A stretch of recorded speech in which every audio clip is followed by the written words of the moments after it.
Welcome back, everybody. Hope you all had a wonderful lunch. And if you would get settled in, and we can get started with the afternoon festivities. First up, this is the last in our partner spotlights, where we shine the spotlight on our preferred partners who've been working with Georgia Tech for a while. And in that series, I would like to welcome Nick Bell from General Motors. He's the CIO for Global Products Development.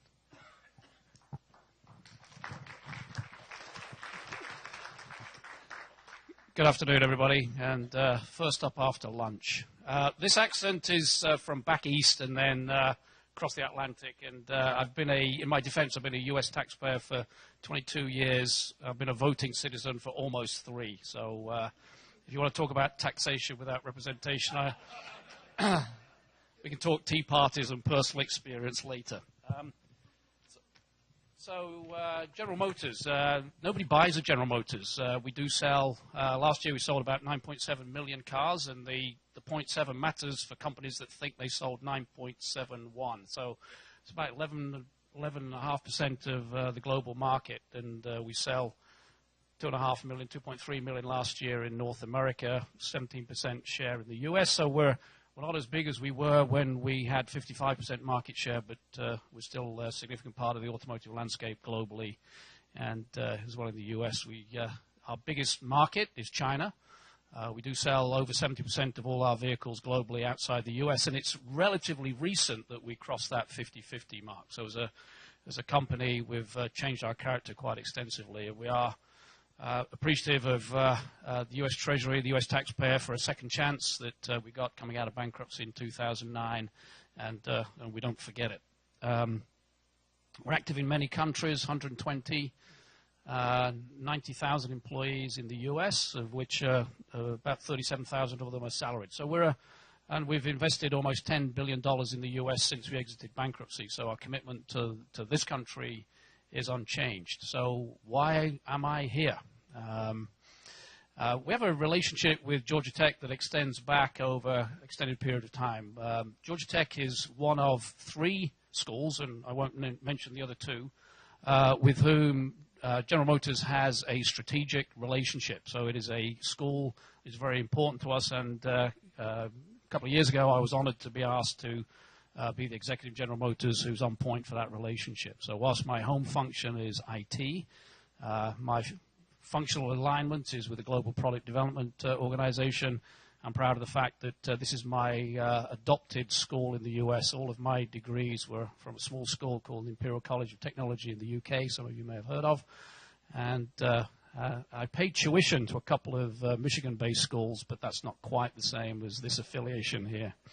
So we're proud of what we've done. Over time, the GM Foundation has made very generous grants to Georgia Tech. I think tomorrow is the formal handover of another $250,000 commitment to Georgia Tech, and we're active in many student organizations. We've been long-standing commitment to research in Georgia Tech. We have, I think, about 100 current employees, 22 recent hires on board. I think we count 50 alums amongst our retirees. So Georgia Tech's a significant part of who we are and what we do. About 18 months ago, we opened an IT innovation center in Roswell, just up the road here where I spent the morning. And a number of folks in the room here came on a visit there. I think it was in April of 2013, and there were a couple of handfuls of employees, and there are now about 1,000. So we've gone from 0 to a lot in relatively short order. The constraint on growth now is the fact we have no chairs, no space. We're going to build out the warehouse when we get planning permission and add some more parking. So we're excited about the relationship with Georgia Tech and look forward to a continued stream of top talent joining us, and also continuing the relationship with the organization. And that's probably about long enough. Look forward to conversations during the rest of the afternoon, and I am part of the panel coming up after the next speaker.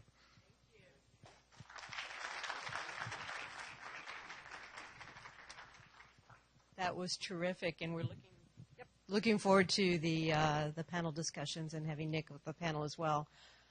It is a real pleasure to introduce our final keynote for the forum, great friend and alum of Georgia Tech, Jeff Leddy. Jeff is the Chief Executive Officer of Verizon Telematics, which was formerly known as Hughes Telematics. And as we will hear in his plenary address, Verizon Telematics provides a host of services and capabilities for both factory-installed automobiles as well as aftermarket products.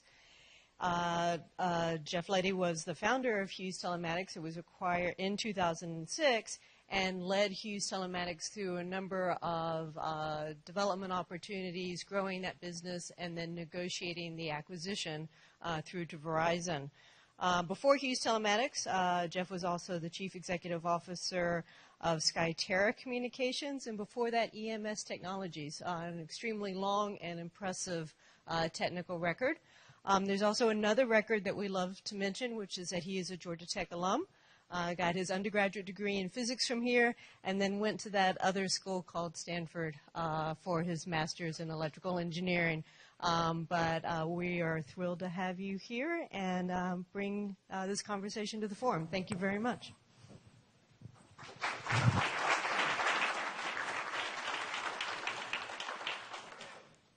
All right, thanks, Beth, and good afternoon. It is an honor to be here. Not only am I an alum, so that in itself is enough, but my son also graduated from Georgia Tech in physics. I had nothing to do with him following my footsteps, but he's actually gotten one better. He did not go to Stanford. He's actually working on his PhD in physics. Went to England to get that done, so very proud that he's taken his Georgia Tech work and taking it to the next level.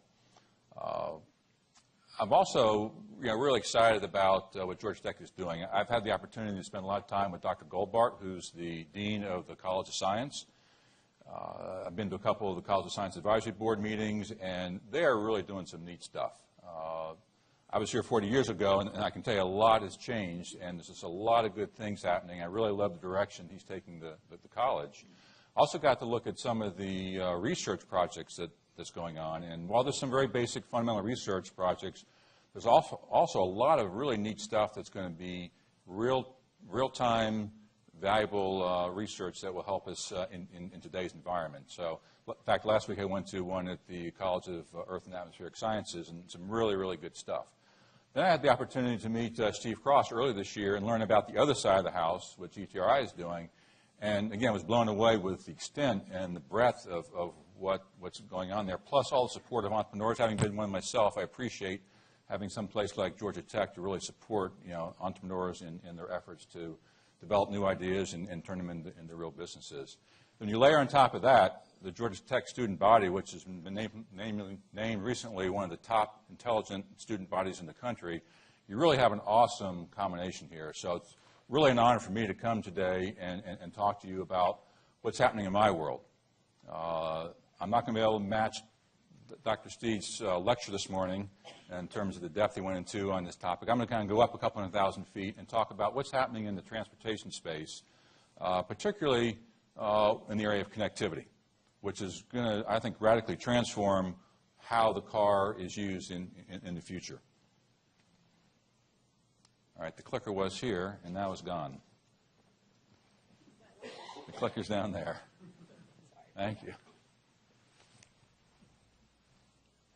So, at Verizon, we've been involved ourselves in some very big transformations, namely in the communication industry. So, if I was standing here 20 years ago, I might be talking to you about, how this brick we call the cell phone would someday be small, be able to put it in your shirt pocket. It would actually, you'd be able to talk to it, and it would give you answers in real time to your questions. You'd actually use it as your primary photographic device. I might be telling you that you'd be able to talk to your TV, have your TV talk to you. I'd be telling you that your information source, whether it's newspapers, books, magazines, would not be something you pick up at the newsstand, but actually be delivered to you over something we called the information superhighway back then. And indeed, 20 years later, all that stuff has happened and a whole lot more. In fact, a lot of that's happened just in the last 5 or 6 years, and we really have transformed the communication industry through delivery of technology, delivering networks, wireless networks, which are very powerful to enable those kinds of features and functions. That same kind of transformation and convergence is happening today between the digital world and the physical world. Everywhere you look, you see things changing very rapidly. Today, all of a sudden, Google is a car company. Who would have thought? Wearables. I know you've talked a lot about wearables in the past, and wearables are pretty exciting technology that can do a lot of things. Your cell phone. We use it not only to talk on and get data from, but now you can control your home, you can control your lights, your thermostat, you can see pictures of your kids, whether you're in the next room or whether you're miles away. So, again, very, very powerful technology. And now this information superhighway, which was just a metaphor 20 years ago, is actually a reality. We are now connecting our roads, our streets, our cities with information. So let's talk about the car. If you think about it, the car has really not changed in over 100 years. It's a metal box with 4 wheels. You get inside of it, you have a steering wheel, you got a gas pedal, a brake pedal, and you drive it. It really hasn't changed. And that's good in some ways, but it also talks to how the car industry moves relatively slow. And it does for good reason. We want to have a reliable and safe device when we drive. So they do take their time. They're very careful and thoughtful about introducing new technology into the vehicles. But it pretty much has stayed the same.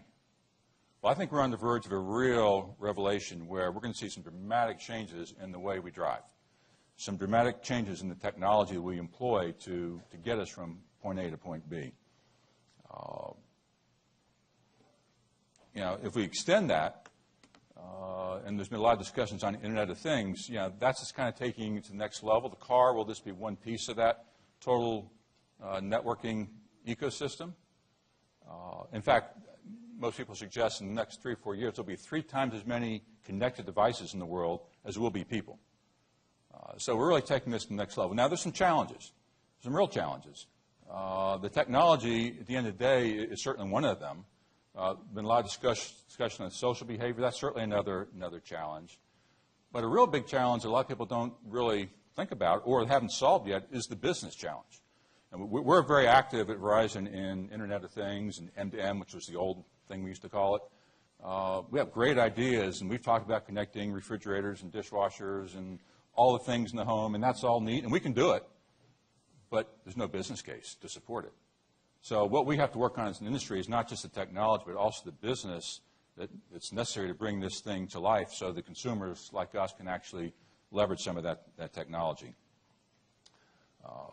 So with all that stuff in place, we've still got some really big challenges to try and address today. We spend $120 billion a year just sitting in traffic. A lot of the congestion we have in cities is just people driving around trying to find a parking spot. I unfortunately have an hour commute each way today on Atlanta streets. Most of that congestion comes from bad driving.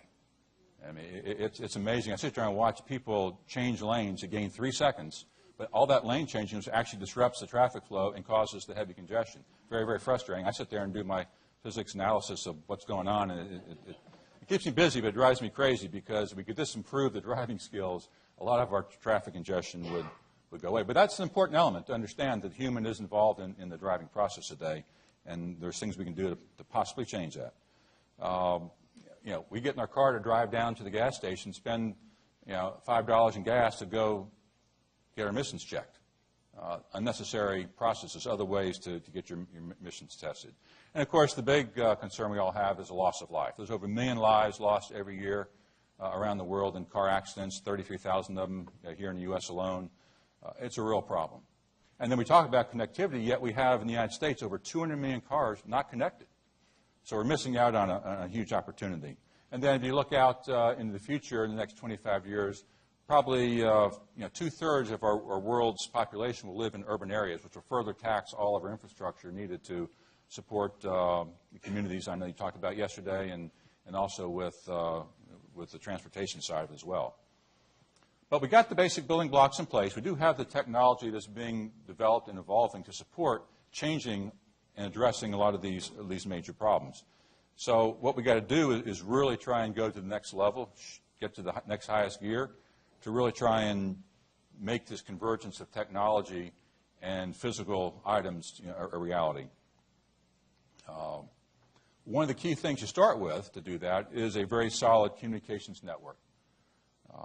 Over the past 20 years, there's been over $1 trillion invested by Verizon and its peers to put in a reliable, pervasive, and secure mobile communication network, which is really crucial for, again, a lot of the experiences we have today with our phones and other devices, but also will be a key element in the evolution of the transportation industry.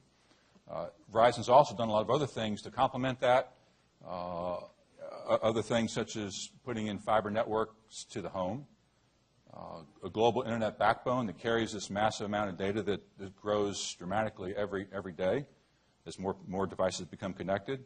And we've upgraded our wireless networks to the 4G LTE, which allows for a lot better user experience and a lot more applications you can actually use with your devices. We also have invested in platforms, because you have to complement the communication technology with other platforms, such as cloud networks. Verizon is one of the large cloud computing networks in the world to share and to safeguard this information. Security will be a big part of what we do. In fact, we have a very large cybersecurity operation which allows us to address those cyber concerns that we're faced with every day. And you hear news stories quite regularly about another company being breached and your personal identities being stolen. That's a real big part of what Verizon is trying to do to try and take that to the next level and prevent those kinds of breaches. And then you have big data. Big data is a nice buzzword, but it really has a lot of potential power. Just at Verizon alone, we've been able to collect over 2 billion driving miles in the last year and a half. And we'll collect probably another 4 or 5 billion miles of driving data. This is the U.S. alone in the next year or so. It's fascinating data. What's really intriguing, though, is how do you take that data and convert it into information? And that's what we're in the process of doing. And what you can glean from understanding how people drive, where they drive, when they drive, and understanding how we can leverage that into smarter solutions is really very powerful. So we're just at the very beginning stages of this, but see a lot of value coming in the coming years as we analyze this data and get more and more of it.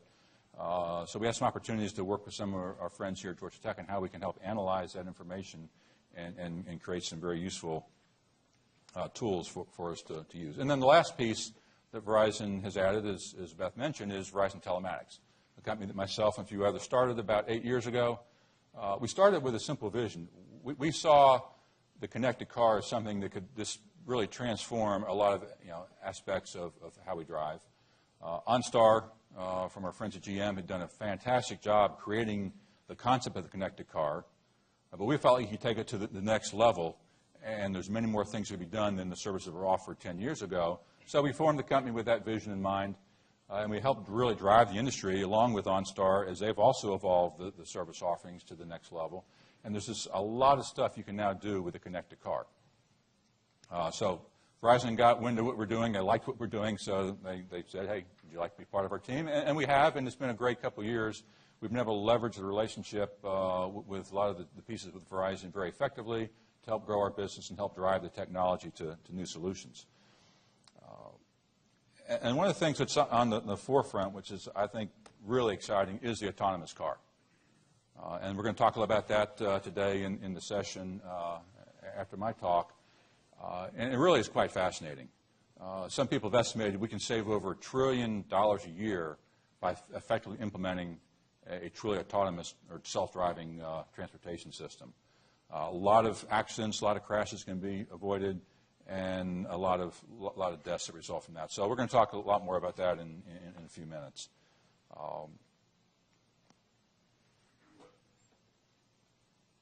So some of the things we're doing today with connected car. So I'm just going to give you a quick overview of a number of the solutions in place today. Then we'll talk about where we can take it in the future. So, for example, today at Verizon Telematics, we offer a system to State Farm policyholders that allows State Farm, in this case, to monitor their driving performance and for good drivers, safe drivers, offer a material discount. And it's fascinating what you can measure. Historically, all the insurance companies really knew about was how many miles you drove, and they only knew that because you told them. In theory, you told them the truth. Maybe you did, maybe you didn't. But now we actually know how many miles you drive. We know when you drive. Time of day is actually an important element in risk. We know where you drive. Are you driving in the city? You're driving rural, interstates, et cetera. But then we know things like how fast you accelerate, decelerate, how aggressive are you in taking corners, and interesting enough, how many left-hand turns you take versus right-hand turns. Left-hand turns are much more dangerous, and we're just now collecting this data and analyzing along with our friends at State Farm to determine what is the correlation between risk, accident rate, other demographic factors, and all these multitude of driving characteristics. So it's a fascinating technology exercise we're going through, and I think it will be very effective to help us learn what are the things that cause safe driving or unsafe driving and implement those into our training and our learning on how to drive. One challenge with that model is you're giving information to State Farm, if you're a State Farm customer, or Progressive, who has a similar service, and a couple others. One of the things we're exploring, we'll be doing in the near future, is we want to provide that service to you as a consumer, so you own that data. You decide who you want to share it with. You decide what insurance company wants to know how you drive, and then if you don't like what you see, you don't share it. So it's a very evolving, dynamic space, but it's very intriguing and very, very interesting. Another thing we do is we support fleets.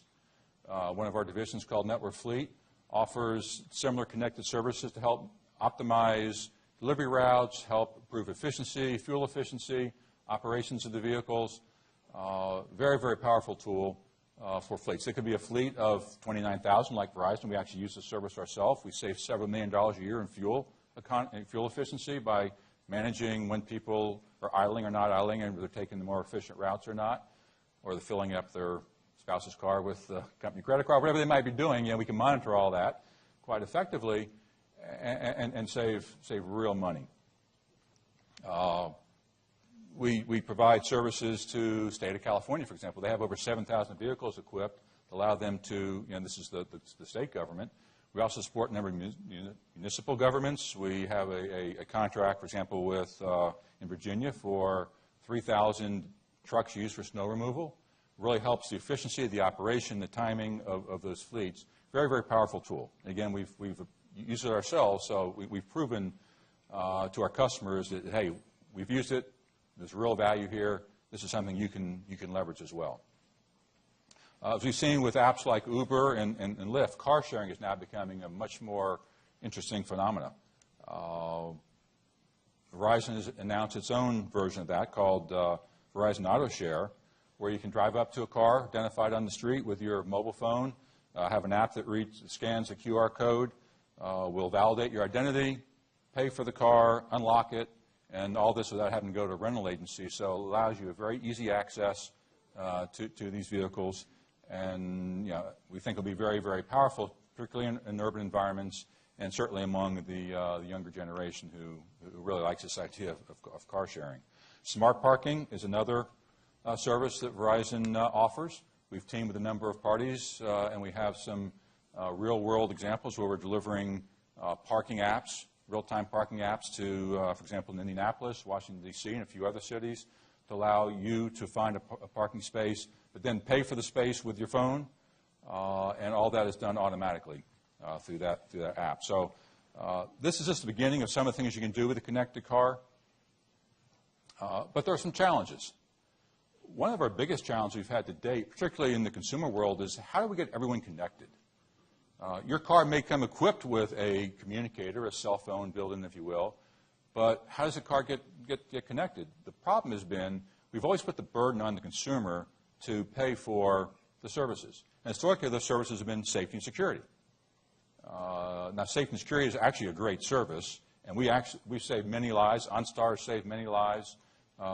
We've helped people in that moment of stress. If they've just been injured, there's a lot of value we can add to that. But it still puts a burden on the consumer to pay for the service. So the way we kind of look at the business is kind of like an iceberg. So you have on the top, above the water, you have the consumer-facing services. That may be safety and security, it may be a diagnostics email, it may be some navigation tools, some other convenience tools, and we charge the consumer for it. And you may get 30, 40, 50% of people, taking that service for a year or two. Some will turn off. It really makes it difficult to provide the kind of quality solutions we like to provide without having 100% ubiquitous connectivity across the fleet of vehicles. So the real effort we have underway, and many others, is the below the waterline. That's where the real value is in offering a connected car. It starts with things like customer relationship management, services for the dealership. It could be services for the OEM for the real hardcore diagnostic information to help them with design, help them with evolving the next generation car. Finance management, insurance programs like I mentioned with State Farm. And we've actually just won a contract to work with a couple states to change the way they tax drivers. Typically, the DOT gets their income revenue from the gas tax. But the problem with that is with electric vehicles and with more efficient cars being put on the road, their revenue is going down. And those that are buying these more efficient cars maybe are doing a good thing from a green perspective. They're not doing a very good thing from a road use perspective because they're using the roads just as much but paying less money. So we've actually, with our device, can put in place a road use tax so we can monitor how much you drive and where you drive and determine your tax bill effectively on your use as opposed to when you buy gasoline. So these ideas are just now being explored. Again, we're doing this real live activity in a couple of states right now to flesh out the things that work and don't work with those kinds of solutions. But again, it's the power of having that vehicle connected that allows you to do those things. And one of the probably most exciting things that we have going on is firmware over-the-air updates. A car today is anywhere from 20 to 70 computers in the car. And some of the premium cars, some of the Mercedes, for example, have 70-plus processors. And the S-Class has over 100 million lines of code. That's a lot of software. That's a lot of software to go wrong. It's a lot of software to have to fix. It's a lot of software to have to upgrade. So what we can do now is over the air, wirelessly, we can update the software. That can be used to eliminate recalls because a lot of recalls now are becoming more and more software-based. It also allows the OEM to upgrade the service set, upgrade the performance of a particular module within a car. So the consumer who may have bought a car 4 years ago can get the latest and greatest feature set, whether it's entertainment-based or whether it's actually something to do with the driving experience. We can now do those updates over the air. Now, this is something that the car manufacturers resisted for a long time. A lot of pushback.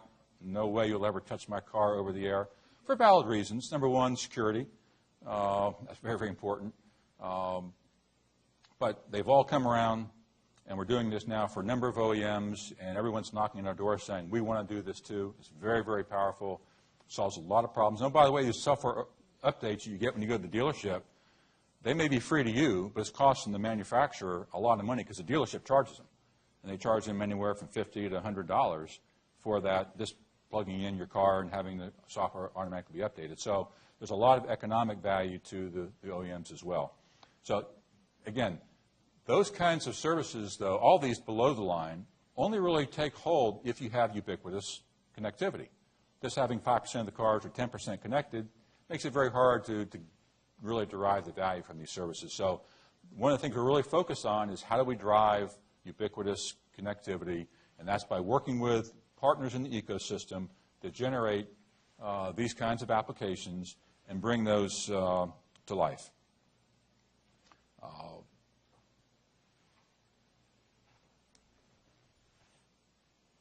The challenge we have, though, is we got 200 million cars plus, 250 million cars almost, on the road today not connected. And while we're building 15 million new cars in the U.S., and maybe a third of those are coming from the factory connected, haven't even gotten to 100% of the new cars being built. We got those cars already on the road. And they're going to be on the road for another 15 to 20 years. In fact, we've done analysis that if you look at the total number of not connected cars, it'll be pretty constant through about the year 2030. Even with very aggressive projections on new cars being connected. So how do we deal with those? That's a real problem in order to really leverage a lot of the value propositions we've been talking about. So Verizon actually has the technology and has a solution to deal with that, and we're going to be bringing to the marketplace next year a service offering, a product offering that will be available to all cars on the road to really start driving this to the next level of ubiquitous coverage. Now, we start looking a little bit farther out, the things we want to do, and we look at where the technology is going. There's a couple of opportunities. First of all, we've partnered with the University of Michigan. They have a new center for developing a test bed for an intelligent ecosystem. Verizon has joined the leadership circle with 12 other companies to really lead and drive the innovation required to develop and deploy and test and validate real-world autonomous-type driving capabilities and features.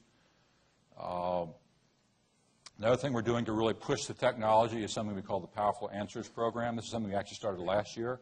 We actually went out to the community and said, develop new ideas, new technologies, submit them to us for evaluation, and we actually award significant sums of money to entrepreneurs to try and develop new ideas.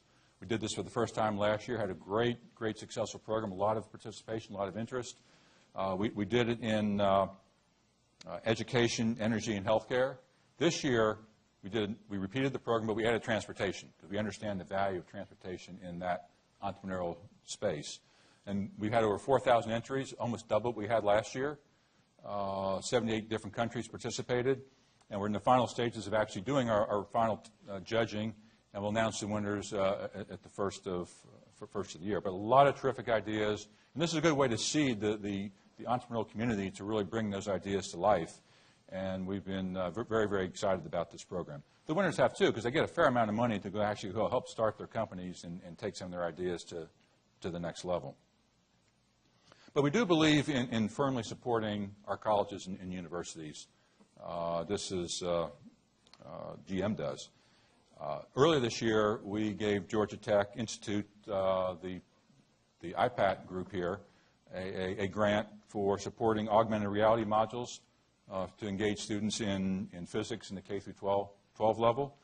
These modules will layer virtual physics content on top of real-world objects to really help the student understand the physics principles behind what they're being taught. So it's a really neat project, and I know it's still underway, but we occasionally get some updates in the progress, and it's really fascinating work. But we want to take that to the next level. So today, Verizon's announcing that we're entering into a multi-year research partnership with Georgia Tech to help foster the development of new technology for multiple categories. Internet of Things clearly is a hot topic.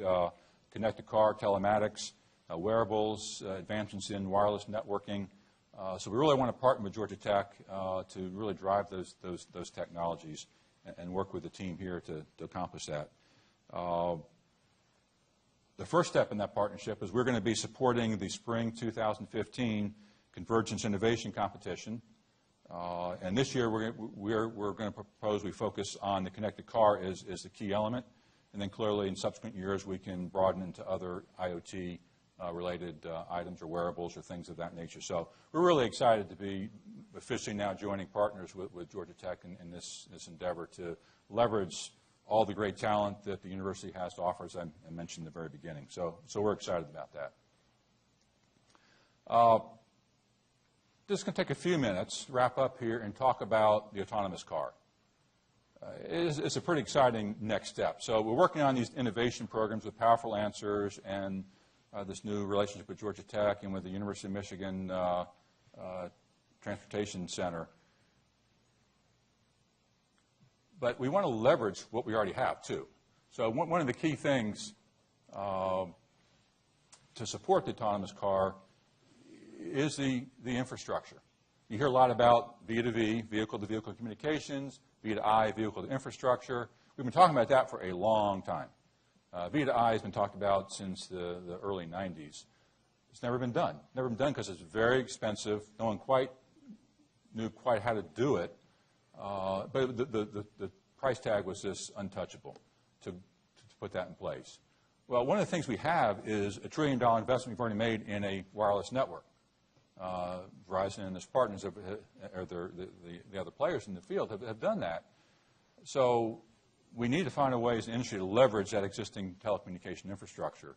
And as we start looking at 5G, and there are teams working on 5G and what we can do next, we have to understand what requirements the autonomous car, the self-driving car are going to need, and make sure we build those requirements into that basic architecture required for the next generation wireless infrastructure.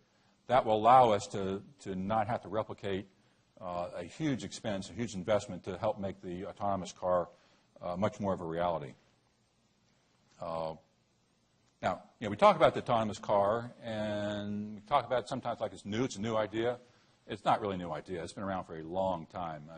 I looked at a video that GM did back in 1956 talking about, the self-driving car. It's quite comical when you watch it today because it was, a little different perspective of how it might be done. But the concept was valid, and the concept's been there for 50 years. But as I said earlier, the car industry is very, very slow to change. Very, very slow to adopt new technology, again, for typically valid reasons. If you look at some of the features of autonomy, we've had them for a long time. Back in the 70s, we had anti-lock brakes introduced. We had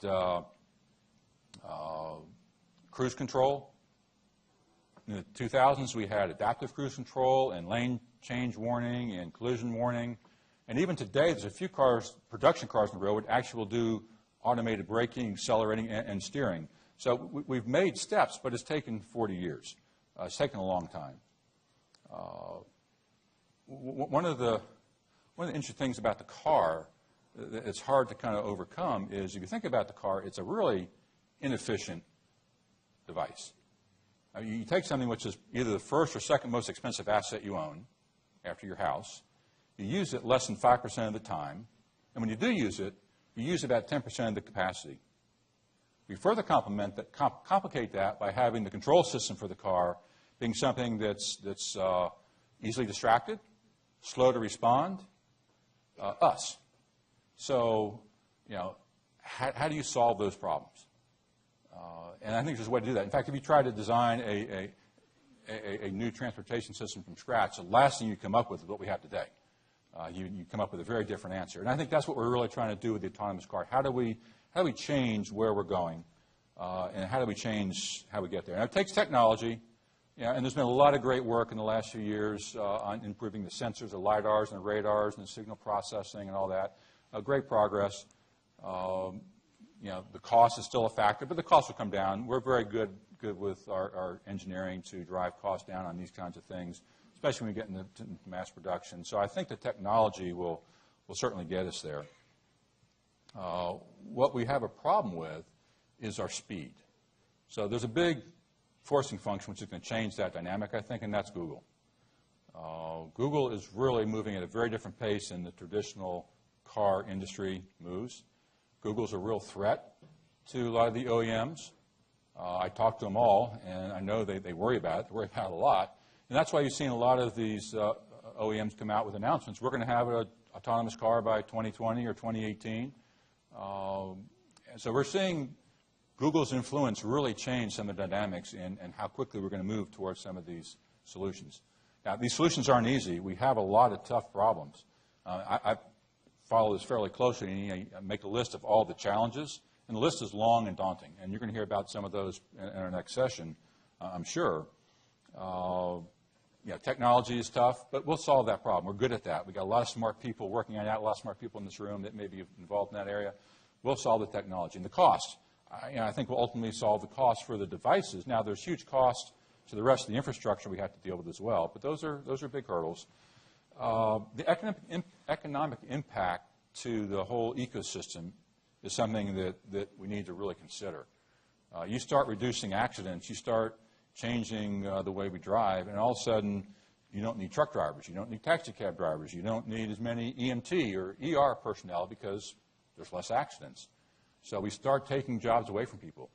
Body shops, will be put out of business in theory if we really do this right. So we have to understand the impact to the social ecosystem that these kinds of changes will bring.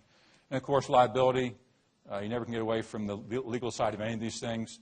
The challenges are large. I think they'll be solved. A lot of people have given this a lot of thought, and a lot of work's being done. At the end of the day, it's just who's going to pay for what when something goes wrong. And our job is to make sure nothing goes wrong, but inevitably something will. So we have to have the legal systems in place to address that.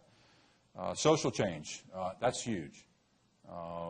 Us old guys like me, we love our cars. We like to personalize our cars. We like to drive them. It's going to be hard to give that up.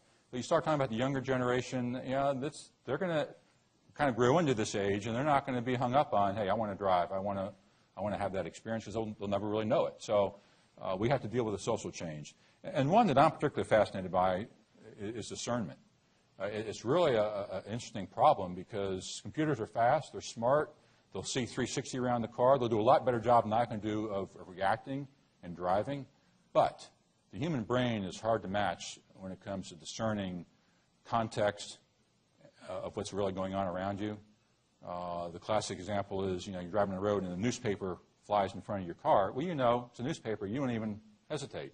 The computer is going to have to process and differentiate a newspaper from a solid object and know that it can go through, it has to stop. So those are really hard problems. This morning I was driving through the campus and I was going to make a left turn. I stopped. A girl was trying to cross the street in front of where I was going to turn, and she's walking her dog. She stopped, but her dog kept on going on a leash, but he walked into the street. Now, I knew this not to go. The computer's going to have a hard time differentiating what's really happening there. And then I have the advantage I can make eye contact with her and decide who's going to go first. It's going to be very, very tough for computers to make that kind of discernment that the human brain is just so good at. So those are real challenges. A lot of smart people working on them. And one of the big ones, actually, is the transition. If I can envision a world in X years where everything's self-driving, you can see how that's going to work. It's this transition time frame, which is probably going to be, my guess, 20 to 30 years we'll have to transition through having both sets of cars on the road. That's really going to be hard because you're going to have deal with both sets of problems at the same time. So it's going to be a very, very big challenge, and we're going to have to be very creative on how we effectively implement. And we may start with doing it just in cities or local areas. So there's a lot of ideas that people have that we're going to have to address. But that transition over a 30-plus year window is going to be really the big challenge. But the good news is the benefits from doing this are very compelling. Safety, saving lives. I mean, how do you put a value on that? You can debate whether, I've heard as many as 90% of all accidents are caused by human error. I've seen studies as low as 50%. It doesn't matter. It's a big number. We will improve the safety in the vehicles. We will reduce accidents. We will save lives. That alone is going to be worth it. But then when you think about some of the other benefits, fuel savings. Just cruise control alone, the old cruise control saves about 20% fuel usage while you're using cruise control versus you trying to control the car. It's much more effective than you. We're taking that to a whole other level. So the fuel savings will be tremendous. The environmental impact of less traffic congestion because computers will drive a lot smarter than we will. Means less time on the road, less emissions. We'll probably get away from some of the big gas guzzlers, and these new self-driving cars are going to be a lot more efficient and utilitarian. So I think you're going to get a lot of fuel efficiency and environmental impact. And then probably the biggest category of all is productivity. Not only will you be less time in the car, when you are in the car, you're going to be able to do other things. Work, in my case. Other people's case, you'll be able to text or Facebook, whatever you want to do, but you will have more productive time at your disposal. So the positive impact of ultimately getting to an autonomous or self-driving car is huge. In my mind, it's just a question of when. So we at Verizon really look forward to being part of that revolution and working with many of you as we try and drive the technology, deal with these social and legal issues, and really make all these benefits come to life. Thank you.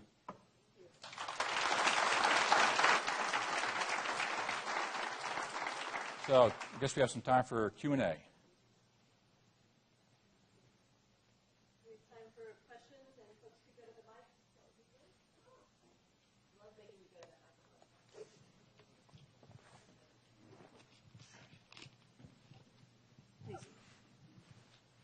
It's all great stuff. I was curious do you have any projected timetables as far as maybe 5 years you'll see this, 10 years you'll see that? Yeah, certainly we're doing a lot of things today, as I said, with insurance and with fleets, and those are just very good starting blocks. The real benefit is when we switch over to more advanced forms of autonomy. Again, almost every major OEM has announced they will have a form of autonomous car by 2020. GM is actually as early as 2018, I guess, is what's been discussed with Cadillac. The level of autonomy is, we may hear more later on what level that's going to be. But I think you're going to see within 5 years some real cars on the road that have a high degree of autonomy. But in all cases, I think will require a pilot sitting there, hands on the wheel or nearby. I think it's a while before you're sitting back in the back seat and not paying attention. But I think within 5 years, you're going to see some really interesting cars on the road. So I really like the idea of a more connected car, but the big kind of sticking point is spectrum. And what are you doing to be able to have more things on the road that are using spectrum? You see a problem about Verizon having enough ability for these things to communicate? Yeah, I mean, spectrum is by definition a limited asset. There's only so much of it that exists. Now the government's helping by reallocating some spectrum that's used for other things previously for wireless communications, and Verizon's been very active over the years and has probably the best spectrum portfolio. But the problem is not only do you need more connectivity to support the vehicles in its autonomous mode, now you have the passengers with the ability to text and the ability to surf and the ability to watch videos, which put a further burden on the infrastructure. So it's a real challenge, and it's something that Verizon spends a lot of time thinking about, and we're very active in trying to find as much spectrum as possible in order to provide that kind of a service. So it's a challenge. So right now there's no thing that's out there that looks promising to be able to solve that issue? Well, there's other spectrums available. They're being auctioned all the time. There's auctions going on today. There'll be auctions going on over the next couple of years. So we'll allocate more spectrum. But at some point, Shannon's law is Shannon's law. We're not going to break that. So there's only so much information we can pass through the spectrum available to us. Hi. What will a conversion kit for a non-connected car look like? Well, the first thing is for the connectivity piece. What's done today is what's called the infamous dongle. It's a little device you plug into the OBD2 port that every car has that was built since 1996 that provides access to the car's internal data systems. So that's the way it's done today to convert old cars. For this connectivity. Now, when you start talking about autonomous cars, I don't think you're going to see any real retro kits for autonomy, but I think for connectivity, it's going to be through the OBD2 port. Okay. And what kind of data will it send? Traffic data, and data about how I turn and things like that? Yeah, well, the information that we send today, we have close to 500,000 vehicles equipped with something like that today on the road. We send diagnostic data. So it's not just whether your check engine light is on, but what's all the information behind that check engine light, so you have a lot more clarity of what's going on with the car. Driving performance, GPS information, time of day, all the information can be transmitted back to a cloud for processing. And one of the challenges, data is data. That's nice. How do you turn data into information, and how do you turn information into a solution? So this technology by itself is interesting. We need solutions. We need to take this information, take the technology, and create a solution that provides value to the consumer or other people in the transportation ecosystem. And that's really the main thrust that we focus on today.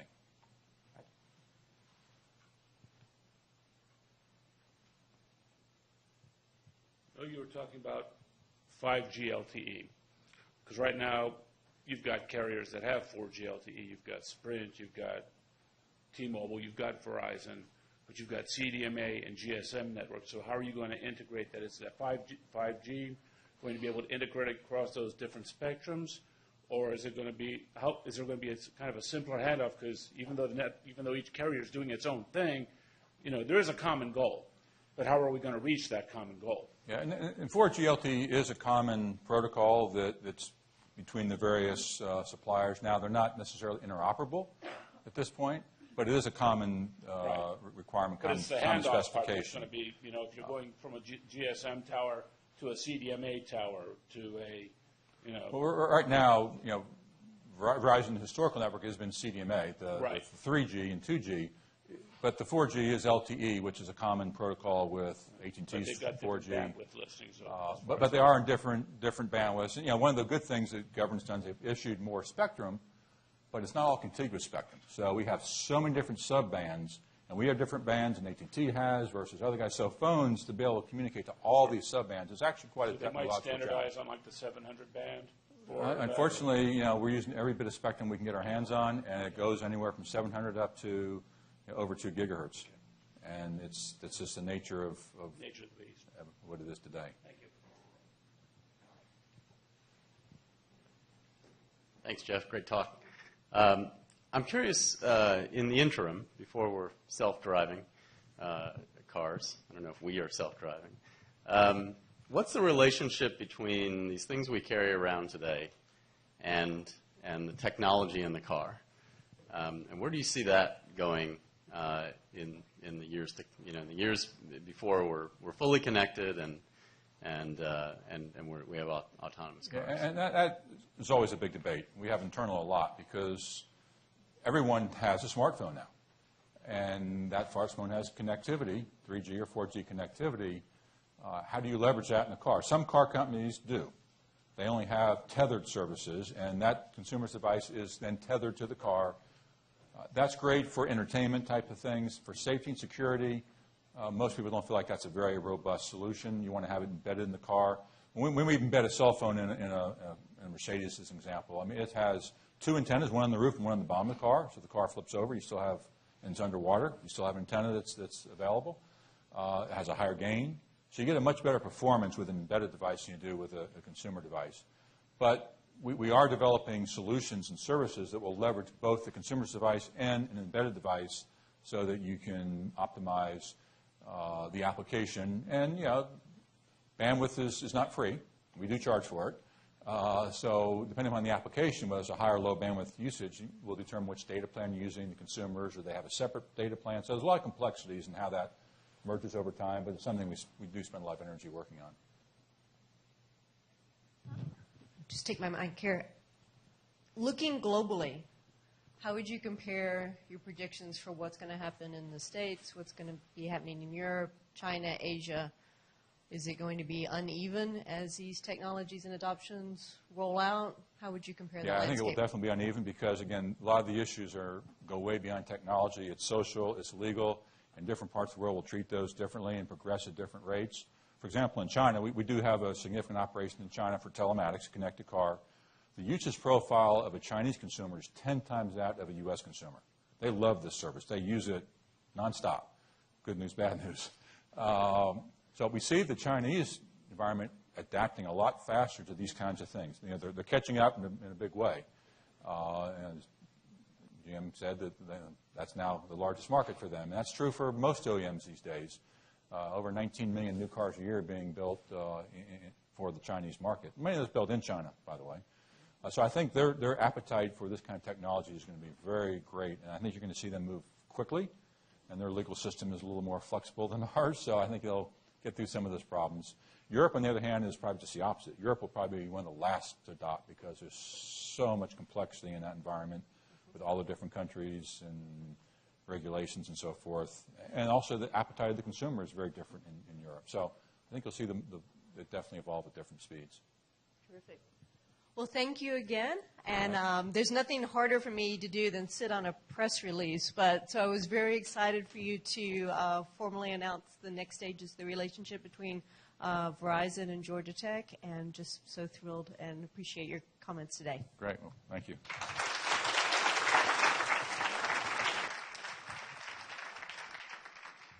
All right. I think we are breaking in place. Is that the right way to say it, Allison?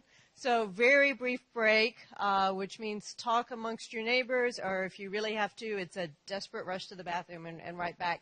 But we'll come back with our autonomous driving panel in 5 minutes.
All right, that was either 5 minutes or pretty close, but we're going to keep this show rolling because folks want to jump into our panel on autonomous driving and all things around kind of the future of the driving experience.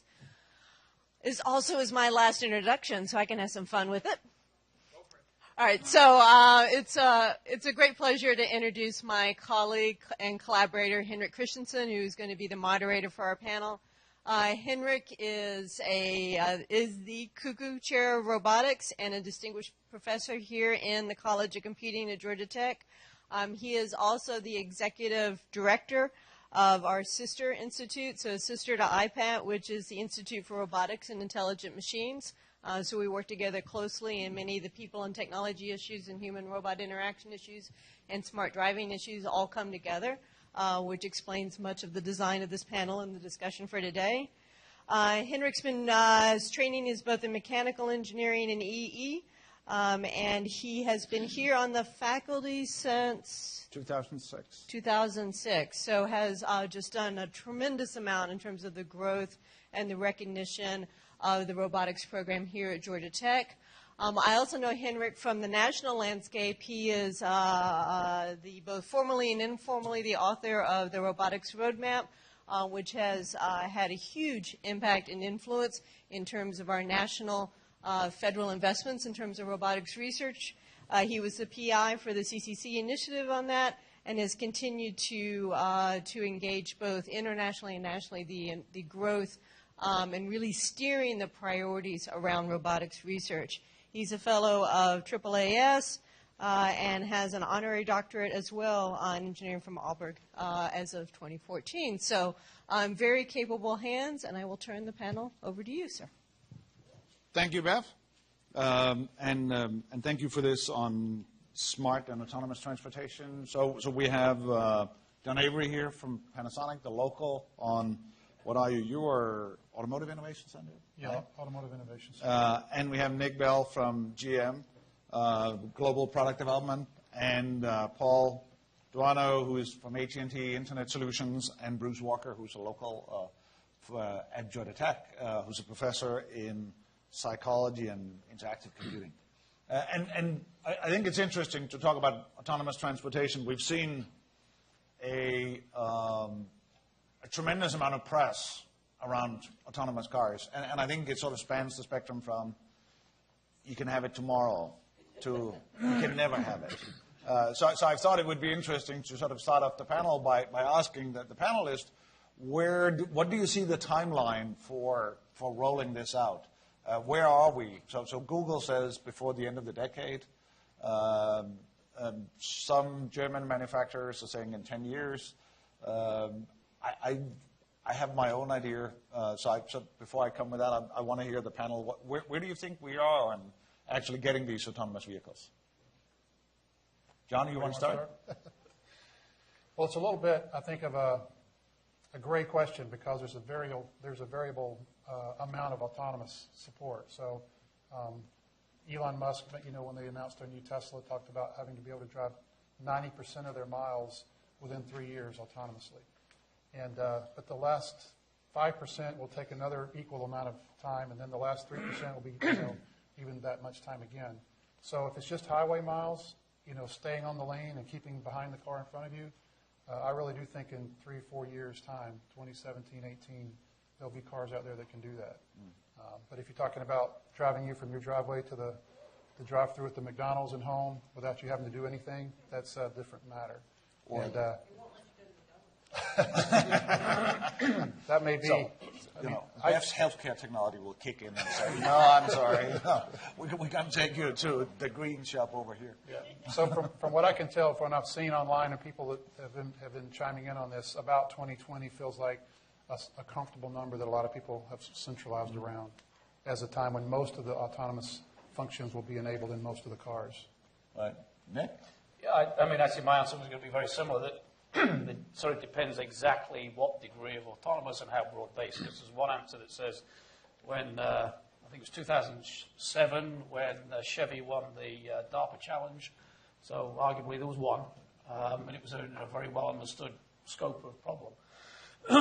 Earlier this year, Mary Barra announced that actually it's 2016, where for a model year 17 Cadillac, we'll be offering Super Cruise, which is an element of autonomous, and it will be the use case where on a freeway, so not on the on-ramp, not on the off-ramp, the driver can be feet-free, hands-free. So that's 2017 model year. And then I think you made some comments yesterday about other use cases, and I think there's a practical use case where more closed communities, resorts, retirement communities, where something that is that people talk about as the evolution of the golf cart, I think, again, in a well-understood piece of geography and a set of performance envelope, so not freeway, I think that's sooner than we think as well. So I think, so for me, the question of when. I think we've got to have a deeper conversation about what and how. But it's, in general, I think the answer of sooner than you previously thought is correct. Paul? Obviously, my answer is somewhat similar to that also. I think that in AT&T, we kind of view this as an evolutionary process, that it's not going to happen overnight, that there's a lot of things that have to be put in place for this to be possible and to be successful. It's not just about equipping a car with controls and capabilities and sensors and cameras to be able to do this, but it's really an infrastructure shift as well. And there may be prototypes that can be built, and there may be test beds that can be exercised. I think there's also and we may get to this in a later question, but there's the perception of the driver and not having what they perceive to be full control over that vehicle. And I think that there is some of that we have to work through as well. But I think 2020 is probably a realistic time frame for at least the beginning of this. But there's a lot of intelligence that has to be built into those vehicles with GM and other OEMs, doing that heavy lifting, as well as back in the network, which is where AT&T is very involved and provide the connectivity service for General Motors for LTE. So there's a complementary technology here with what we provide as a carrier and what GM needs to do, and then Panasonic and others with their capabilities as well to realize this. It's definitely a marathon. It's not a sprint. That's how I view it anyway. Bruce? Well, in professor form, I will avoid answering your question by asking another question. And for me, it's certainly there's a lot of variety, but for me, it's more of a question of what are the factors, what will drive adoption, and rather than what is the date, but what are the forces that are speeding up or slowing down the adoption. And for me, there are different verticals. There's the sector of the consumer, and that's a slow turnover. That's a 5, 7, 10 years per generation. People keep their cars for close to a decade in this country. Yeah. Wow. So it's average age of the vehicle fleet in the U.S. is north of 11 years. Yeah. Wow. So if you think of it, it's going to take maybe 2 or 3 generations of vehicles and turnovers to get most of the civilian population to have cars that have the capability. You're talking decades, right? So that's just part of the equation. You can derive that and change that turnover rate by adjusting the cost-benefit ratio. If consumers, see a benefit from these technologies, they will be pushed to adopt more early, right? And it's not yet clear to me what the benefits are, and even when we can enumerate those benefits, how do we sell them those benefits to the consumer? And I think that probably our strategy is going to be showing that it's a safety issue, right? I don't think that people are going to trade in their 6-year-old car for a new car so that they can read the newspaper on the way to work, right?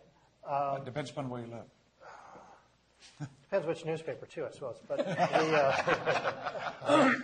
But but there are driving factors, and so Sure. it's a complicated thing.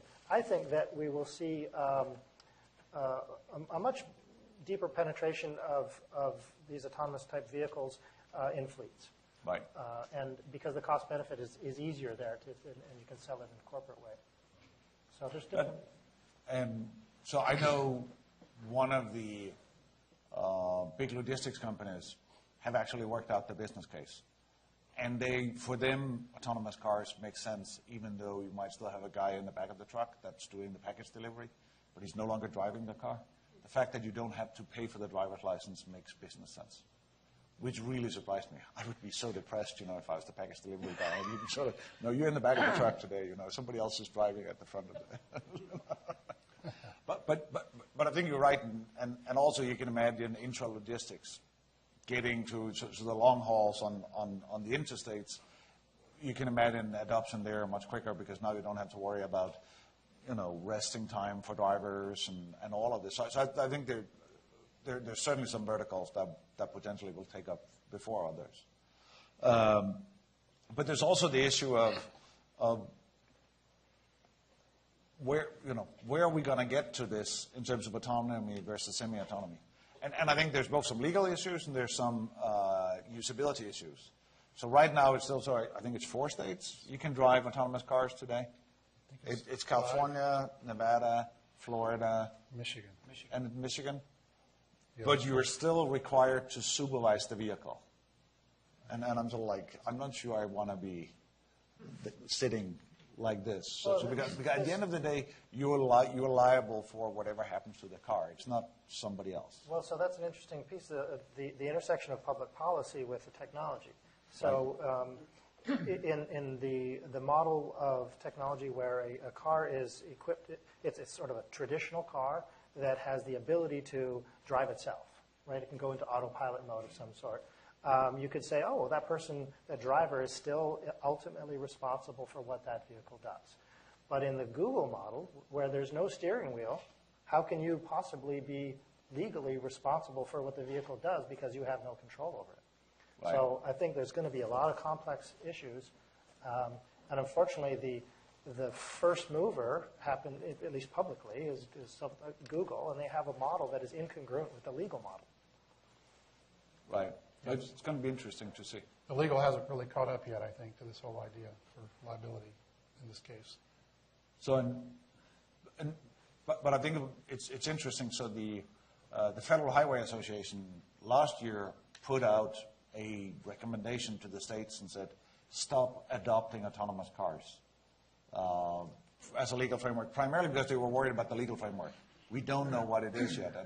And the time we have the first accident, it's going to be on all the news media, and it could be a really bad story for this. So I still think that's interesting.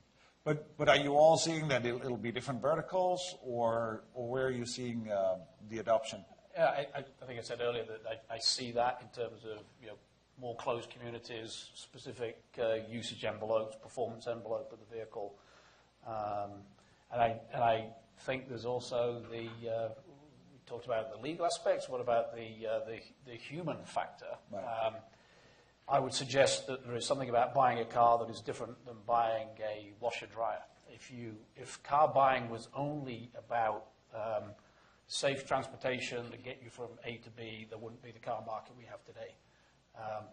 Buying a car is part emotion, part intellect, part economic, and obviously we talk a lot about what's going on in the urban environment and congestion and frustration of waste and all the rest of it, but there are parts of driving a car that are actually quite good fun. And if you look at car buying, people buy vehicles for reasons other than the practicalities of A to B. And my friends in design, what we design cars for, what people buy cars for, and at the high end, people buy cars with performance that is not legal in any state of the union.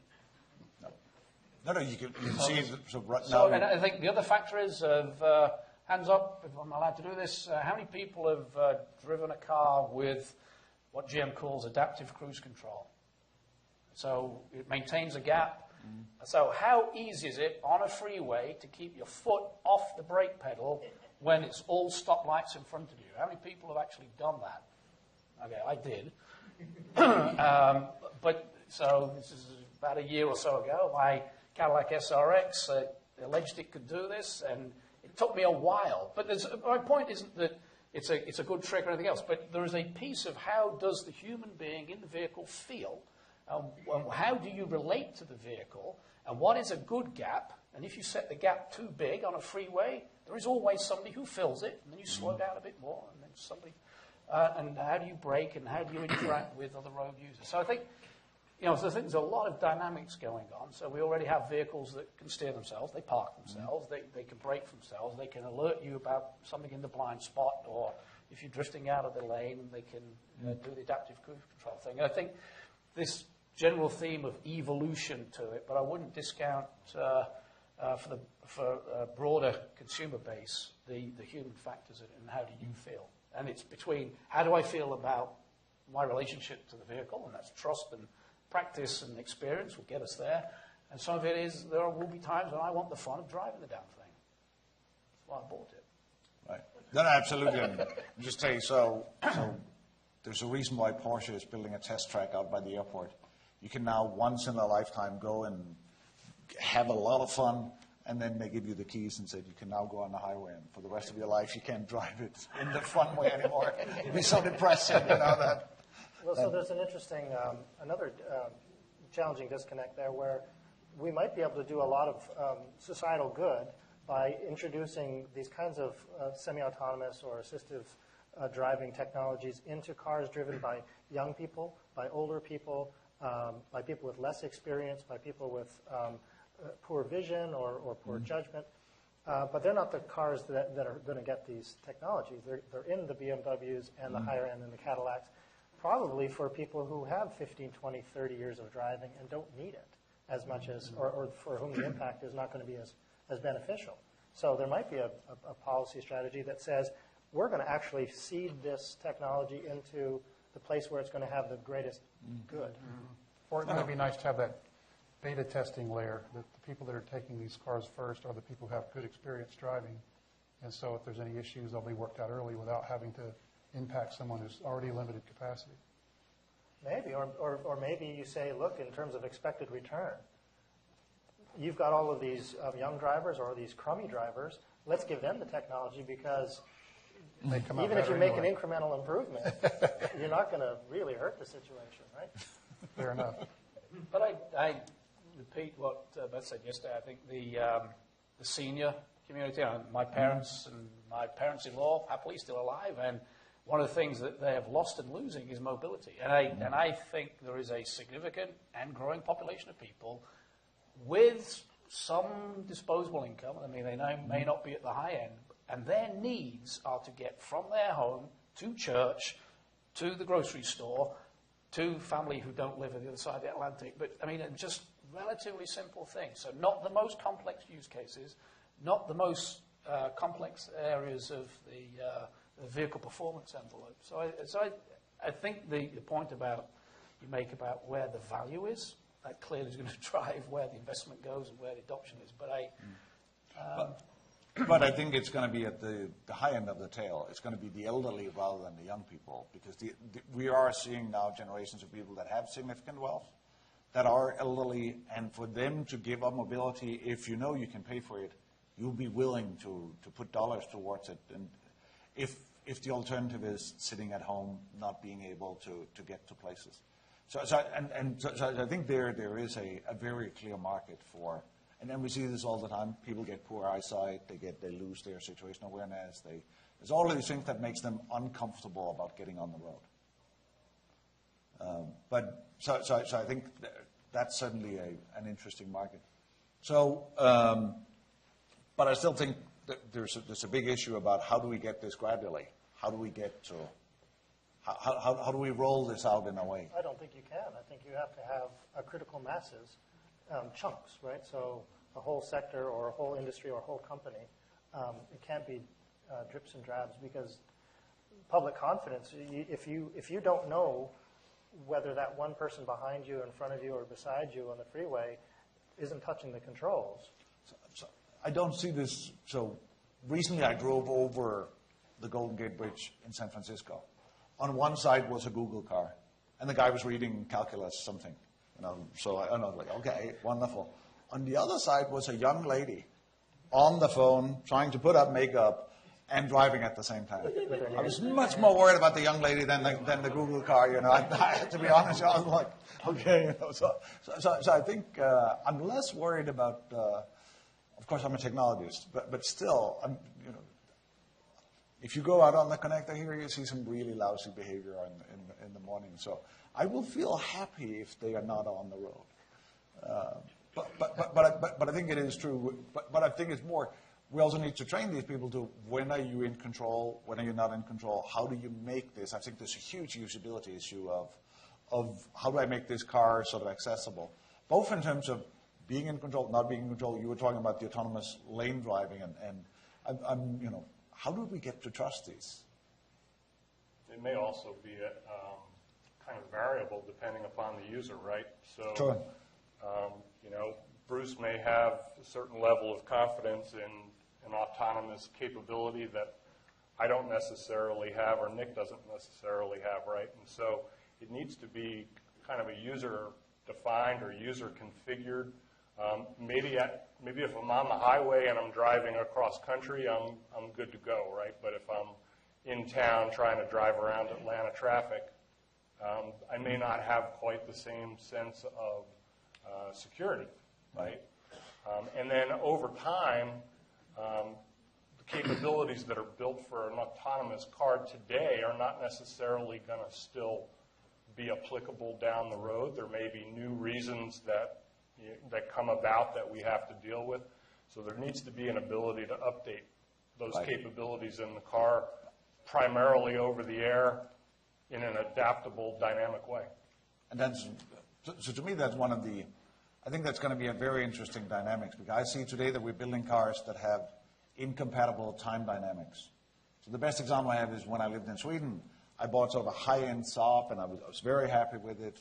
3 years later, I went in, I wanted to sell it, and I looked at the navigation system and said, what kind of old relic is that you're sitting in here?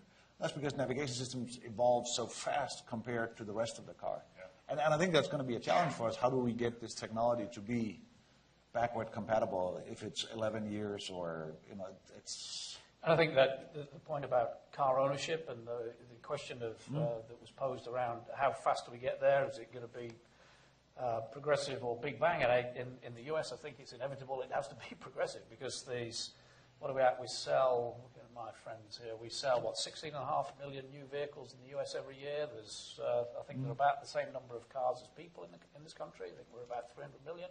So you do the math, it's going to be quite a while, even if you forget about antique cars that are still on the road, before the fleet. So if we wait until the fleet is converted, then we're not going to progress. And clearly that isn't going to happen. So it's going to be like other innovations, and it's going to be progressive. So when anti-lock braking came in, it didn't go everywhere. Seat belts take a while, airbags. So other innovation takes a while to be pervasive across the fleet, which is why I think specific use cases, specific verticals, and I think delivery is a good example. Long haul and local use cases, I think how it will be, and maybe there's room at as we discussed, the upper end and the lower end, but it's definitely going to be progressive. And as we get towards degrees of autonomy, it has to the assumption has to be that there's the majority of in the early stages, the majority of the vehicles in the road system are not smart. But do you also think we'll see a change in business model? So today, we've seen Ubers. So imagine, Beth is on her way to a meeting. It's very important. So she just jumps out of the car here and says, circle the block for the next 2 hours, and then I'll come back and get in. You don't have to have parking anymore. But also, you can imagine, maybe you don't even want to own it. You just want to have an Uber service where you request a car, it drives you somewhere, and you get out. Yeah, I think that's where we are going. The sharing economy is real, and the GM campus, technical campus where I work, we have bike sharing, and we have a car sharing scheme, so you can sign up for, and it's actually a battery, it's electric Spark, and you can rent that and get across campus, or you can take a bike out like you do elsewhere in the world. We're a car company, but we should have bike sharing, we have car sharing, because that is an efficient way of dealing with parking and the challenges we face. So, no, we would agree. Even within a family, though, if you talk about car sharing, we think of it between us and strangers, but within a family, you can imagine your car takes me to work in the morning, goes home, takes my wife to work, comes home, takes the kids to school, goes to the UPS Central Distribution Center to pick up my package, brings it home, comes around and reverses that loop at the end of the day, all in one vehicle. I don't know if that's a realistic possibility or not, but it feels like eventually that I could imagine that world, even within just the same family. Right. No, because today you get very little efficiency out of your car. It's parked. All I don't day. know how much Yeah. time, but most of the day. So I think that's going to be an interesting. So Paul, coming back to some of the connectivity issues, how do you see on and how do you see on privacy concerns? I think we're seeing connected cars coming out in Europe. There's a big project Connect. I suspect that in the U.S. there are many more legal frameworks of having connected cars. I'm not sure I want mine. First of all, I don't want my insurance agencies to know how I drive. I'm sorry.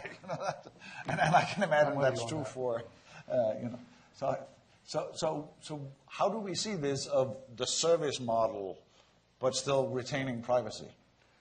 That's a really good question. I mean, I think privacy, security as well is another area, right, where vehicles driving by itself, and if someone can target and hack into a vehicle that's autonomously, controlled, that's another issue, right, on top of privacy. So, you have safety concerns and security concerns, privacy concerns, and I don't think the legal system has quite caught up with it yet, but I'm sure if there's a way to make some money, they will, right? So that's inevitable.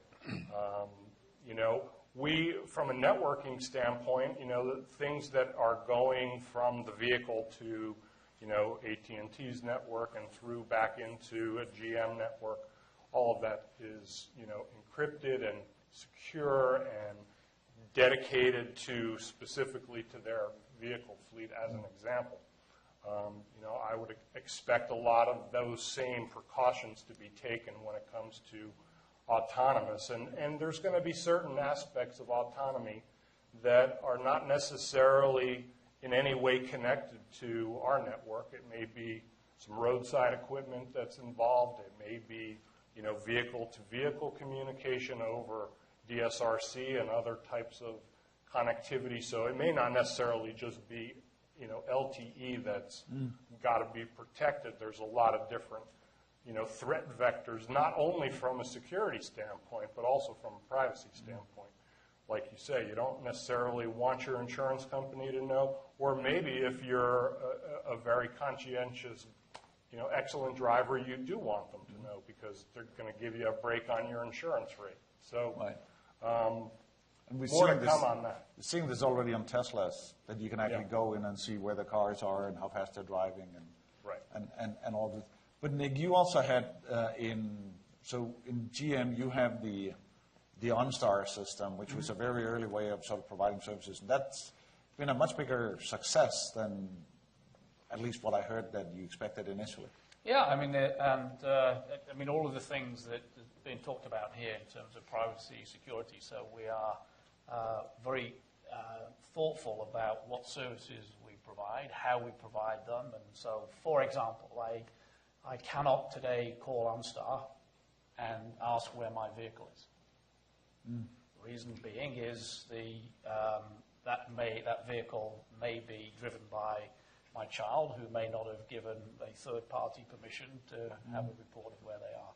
So there's things that we do, and we do have the ability, when authorized by law enforcement, to slow vehicles down in a high-speed chase, and that dramatically improves outcomes and avoids risk to other bystanders. And again, with law enforcement involved, we can recover stolen vehicles. But So we've paced how we make progress with respect to privacy concerns and considerations. And one of the discussion points can be, well, could you do more if? And we've taken an abundance of caution in terms of how far we go and at what pace, because we've got to pace that with what society, consumers are ready for. And I think there's some things that are changing. Hasn't changed what we're doing with the connected vehicle today through OnStar and related services, but the relationship people have with the information that's provided to the carrier or the application provider on their phone, I think over time will change people's relationship with information about where they are and how they're driving.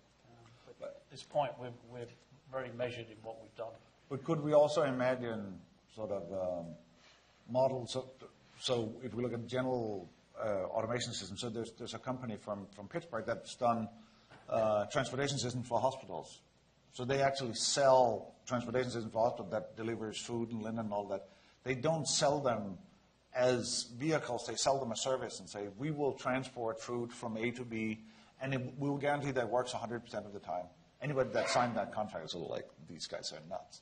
But the way that it works is that if the vehicle ever gets in trouble, it will call a call center in Pittsburgh and say, I'm in trouble, I'm in the third floor of the intensive ward, how do I get out of here? Somebody will take over the vehicle, drive it out of there. Could we imagine a model where, for vehicles, you can imagine that you had a call center like an OnStar that would help you get, I'm lost, I don't know how to get out of here, and somebody will drive you.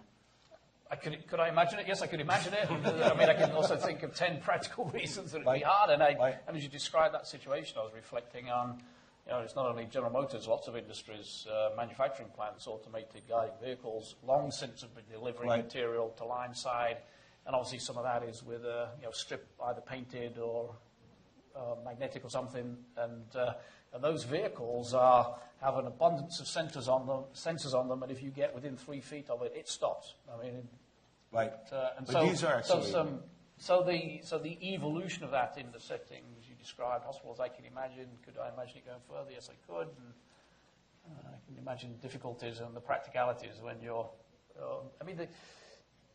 It's the edge cases that get in the way of a lot of this. And so most of the things we talk about, which is 90% of the things that, 99% of all the things that we can imagine are relatively straightforward. And it's the challenging use cases on the negotiation that happens when a vehicle is going too fast towards a stoplight, and in some future case when there's vehicle-to-vehicle communications, and my vehicle alerts that there's been a driver override, and we're probably, laws of physics preclude us stopping at this stoplight. What are we going to do with that information? I think it's when in your example, when the vehicle breaks down and I am in a snowstorm in northern Michigan. Now, it's good to know that the vehicle is called home to say it's stranded, but now what? And it's shut itself down, it's in a nice, safe condition, and I'm still going to spend a cold, miserable night, or I'm going to walk home. I mean, so there's some of those. So I think how the designing systems that gracefully degrade with the consumer in mind is going to be absolutely critical. And it is going to be the 0.01% of cases that we have to spend most of our time and attention on, I believe. It will depend on the ecosystem that you deploy into, right? So if you deploy into the wild and you have to deal with all those edge cases. You have to deal with the long tail of possibilities. But if you deploy either in a vertical where you have control of a or a geography, or in my class the other day I was talking about trying to optimize the golf cart usage on campus, right? And in an Uber like way, that would be Goober, right? So how can you develop that kind of a system in a constrained ecosystem? That's probably where we're going to find more success. One of the reasons is because the social contract between the people in the vehicles, including the pedestrians, can be sort of defined. And people will say, okay, that thing with the flashing light on it, that's a test vehicle. We're on Georgia Tech campus. It's okay if it's a little bit slow or a little bit quirky because I buy into it, right? So I think that we're going to have to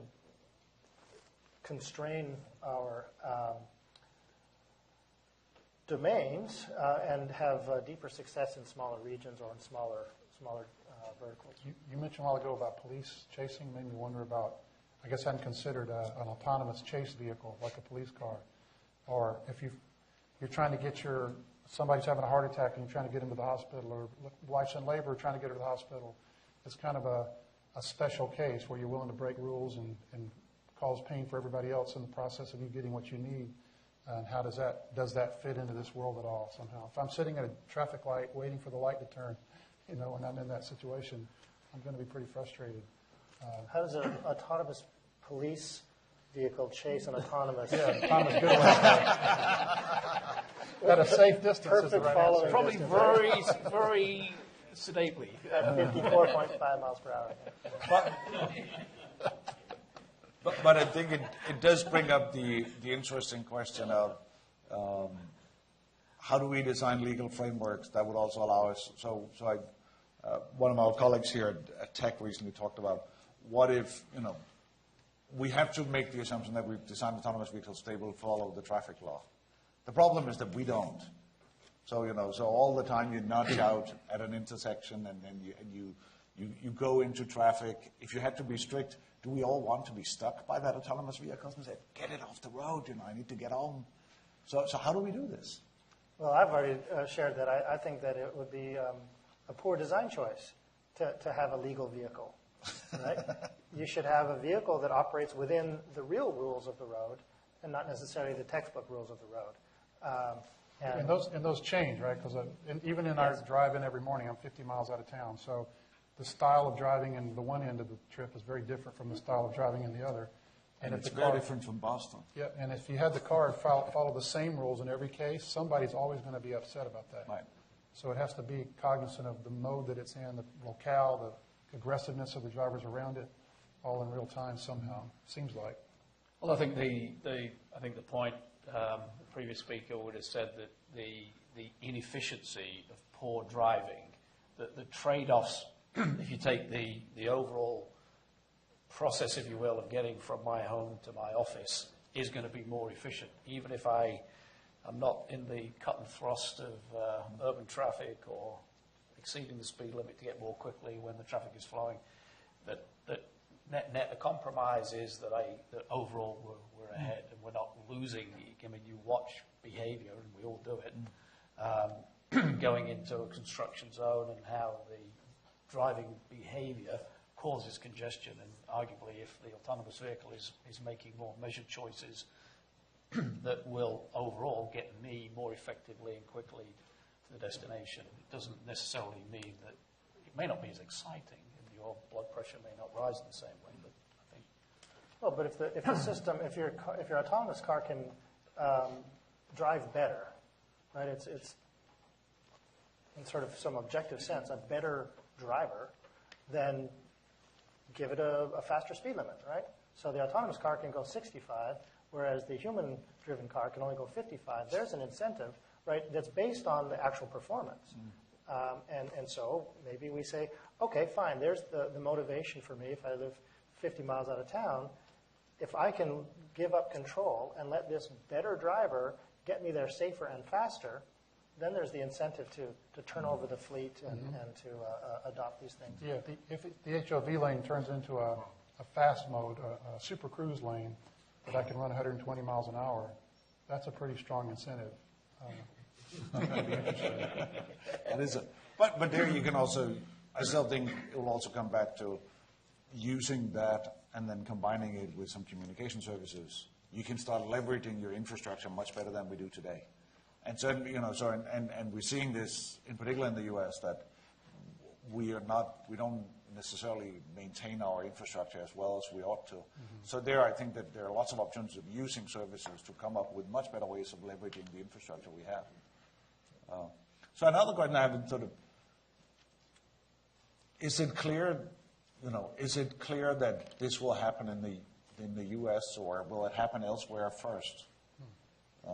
I can imagine it's not going to be India, but but you could imagine, for instance, that because of legal and other restrictions, that Europe might become our test field, where we do all our test trials because there are different legal systems, there are different ways, and typically, people don't start to drive until they're 18, so they start later, so we have less accidents.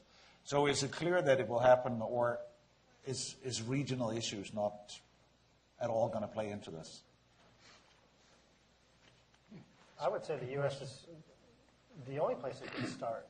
Why? Because of our obsession with the vehicle over what might be considered, because of the independence factor, over and above, for example, mass transit.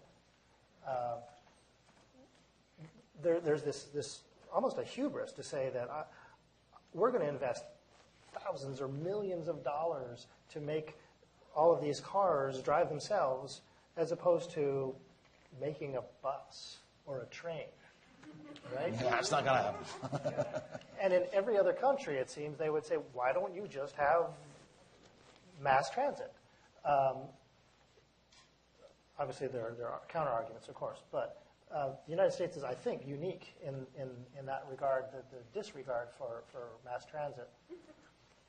I would offer another thought, which is, given the willingness and ability to invest in infrastructure in China, I think there's distinct possibilities of... So I actually think it's going to be a multi-regional play, and I think it will be different. I think in the US, as we've discussed, I think I can imagine progress in this area in China, certainly working with our joint venture partners and some of the things we're doing. And we're seeing that, and because of the ability of that economy to invest in its infrastructure in ways, the risk of getting into politics, we're not very good at that, of investing in infrastructure. So I see that as a play, and I definitely see there's opportunities in some of the models in Europe. And I think this isn't a prediction of the future, but I think it's going to be multimodal. And I think there's Henrik and I were talking as Europeans who came to the US. Yes, there are cities where there are very robust mass transit. There are many more cities in America where there isn't. And so one of the things about coming to this country as a European is shocking how little, in general, public transport there is. So we're recognizing there's many cities well known that there is. Back in the UK, I actually didn't need to own a car till I was 25. After I graduated, I went to work in Cambridge, and any of you went to Cambridge, England. It's a bicycle economy. I bicycled to work. I bicycled to the rowing club. I wasn't this shape at that time, but and I discovered that I could, I think it was lovingly called rent a wreck or hire a heap or something, and for less than the annual cost of insurance, I could go rent something that would get me safely to where I needed to be any weekend I wanted to, and I didn't have to worry about parking the damn thing. So I mean, this is 100 years ago, but so I think there's different.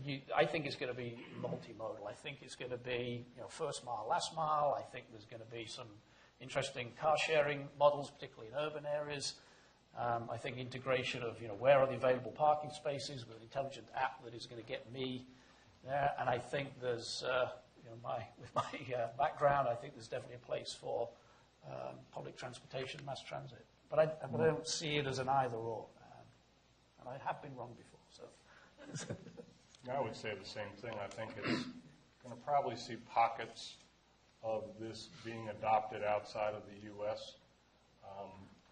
But I also think that the U.S. has a greater appetite to spend money on technology than many other places in the world. And that appetite may, in fact, drive this to market faster than in many other parts of the world. And it is something that will require a high level of infrastructure and network capabilities and so forth. There's many places on the globe, and because it's our business, that they're not up to a 4G LTE network.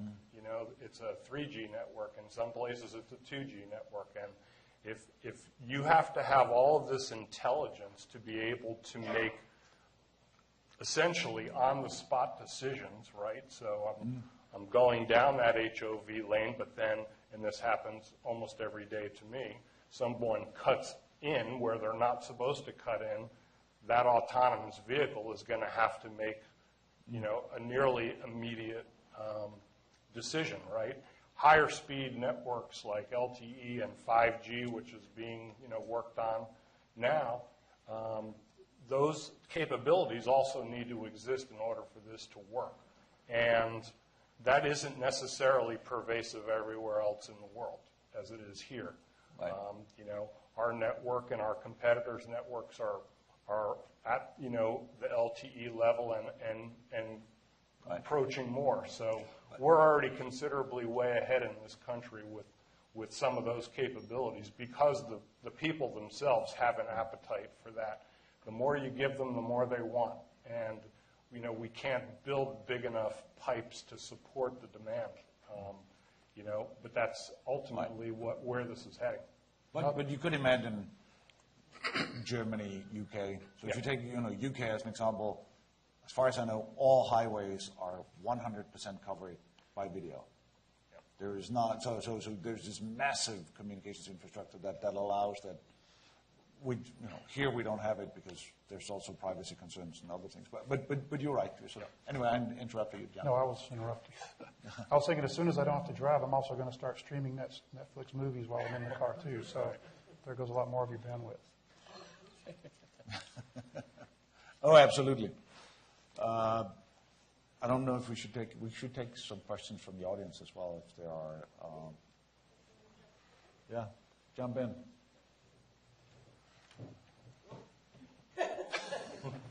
Ken?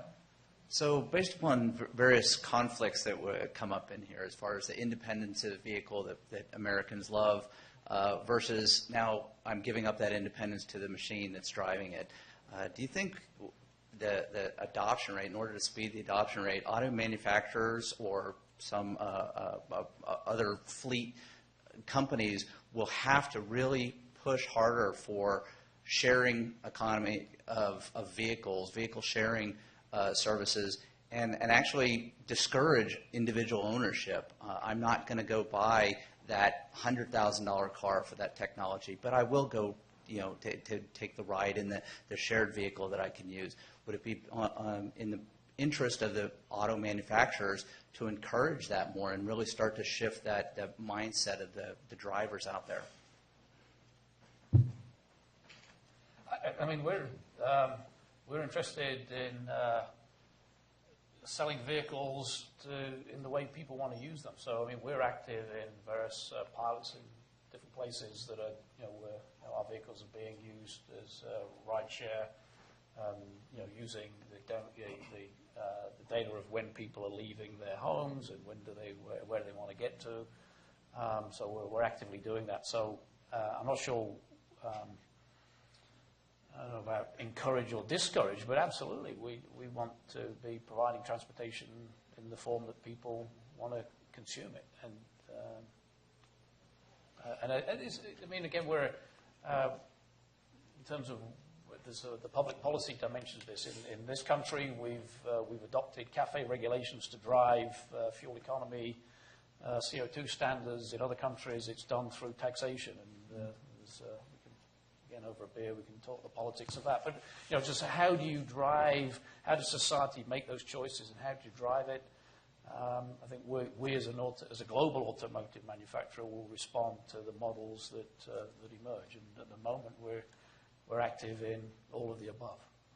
But also, I think you will see I think there is a strong generational driver there. So you see a lot of young people that use Uber.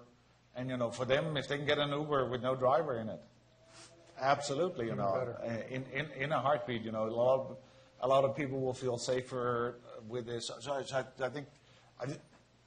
I suspect 10 years out, we're going to have a very different service model, simply because, a lot of young people say, why do I want to invest $100,000 in a car that I drive 1% of the time and the rest of the time it's parked in the garage? And if you live downtown Atlanta, where am I going to get? Why would I want to buy parking? And there's all of these other things that I think the business model will change, but I think it'll take a lot of years before the elderly generation will want to be ready to sort of do this.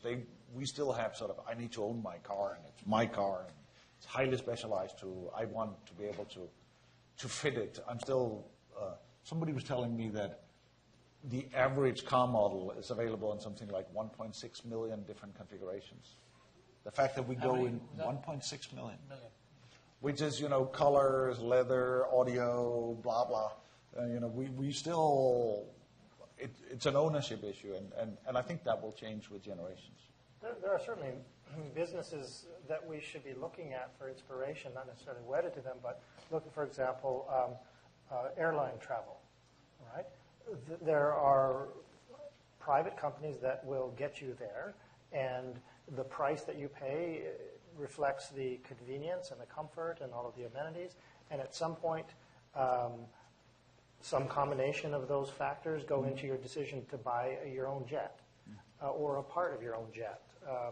And it's complicated, convenience and prestige and all of these things. But there you're also seeing very strong play on the verticals. So at the height of the intervention in Iraq and Afghanistan, we had 12,000 autonomously flying vehicles in theater. And today, as soon as FAA opens up the civilian airspace, we will see a very large number of autonomous flying vehicles that will be mixed with. And it will first be for air freight.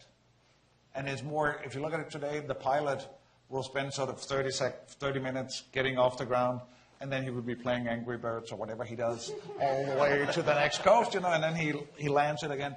His efficiency is ridiculously low. If I could put him in a container somewhere where he could now manage a fleet of 10 vehicles, take off landings and all of this, and the rest of the time the vehicle is autonomous. I can now build a flying vehicle that doesn't have a cockpit, doesn't have to have oxygen, restroom, the same pressurizations, so much cheaper vehicles and much higher productivity for the pilots. That's happening within the next 3 years. And that's a clear vertical. It's going to take a long time before I'm going to go on my next trip to D.C. and the pilot says, I'm sitting here on the tarmac in Kansas. I'm like, wait a minute, there's nobody at the front of the vehicle. Do you see that in a long-haul play? Oh, absolutely. Or in a pizza delivery model? No, I see this 10 years out, we're not going to have pilots at the front of the airplane. Even for commercial airlines. Even for commercial airlines. But I think it's going to be air freight for the first 5 years, and then we're going to realize that we can't have these people sitting up there and getting paid a lot of money for doing nothing. Or not a lot of money. Playing Angry Birds. John, you touched upon this about watching Netflix, and you have all these new systems coming up, Apple CarPlay, I think Android Auto, Microsoft also has something. And I think that touched on your question about how does my smartphone connect to all this. So today it's all entertainment, but I feel like there is something there which could also be another route into some of this automation that you see. Any thoughts about those systems? Yeah, I do think there's currently the disconnect between consumer electronics. Panasonic's obviously a consumer company. We do all kinds of consumer electronics mainly, but we're also the #1 supplier for car infotainment systems. Today we make batteries and chargers and things that are in the automotive OEM fleet as well. And the disconnect between those life cycles is dramatic, between 6 months for a cell phone and 10 or 12 years for a car. And obviously it is a true statement today that the cell phone that you have today may work with a brand new car that you just buy, but in 2 years' time when your contract expires and you get a new cell phone, it's not likely to work with that same car. And when people go buy a car today, they sometimes now check their phone to make sure it works with that car because they would be loath to change their cell phone because they had to buy a new car. But that's the nature of how it is. So there has to be, I think, a breaking of that life cycle. Somehow we have to figure out a way that the hardware and software that goes into the infotainment systems can be easily updated in the field after sale in some way. That model doesn't exist today in the U.S. In other countries, in Asia, for example, there's a significant aftermarket capability. The design of the cars is more friendly towards aftermarket radio installation. In the U.S., the designs today are not easy to do that. And I think that's going to have to change to enable this hardware and software upgradability after the point of sale. But doesn't that also beg the question of, in some sense you're getting squeezed by the automotive people and by the Google and the Apple empires? Yeah. Well, today it's true. Apple's CarPlay and Android Auto have both been announced. They're both probably already in your phone.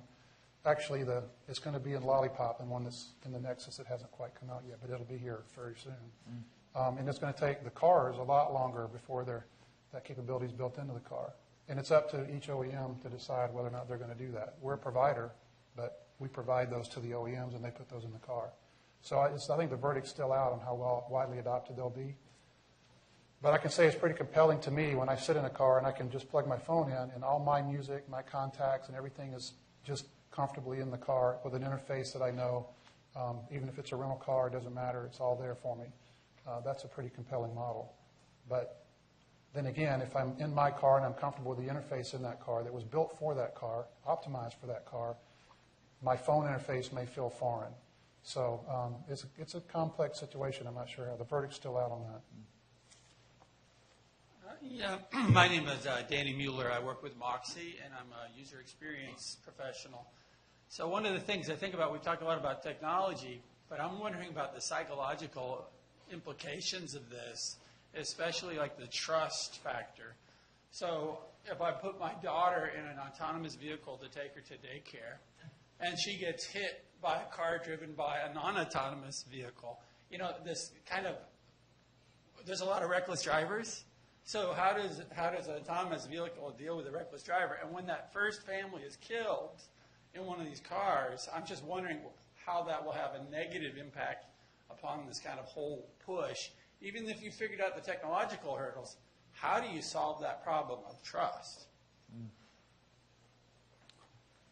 I think we talked about that earlier in the conversation, and I agree, and that is going to be the gating factor of how we make progress on this. And I think it's as a society, public policy, we have to work with that. I mean, I remember similar conversations when anti-lock braking came in.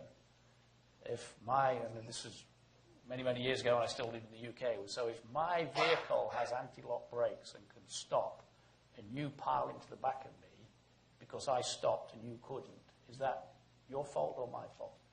Now, in fact, where we've gone with that is that having a vehicle that is able to be controlled in those more extreme driving circumstances, we've agreed is a good thing.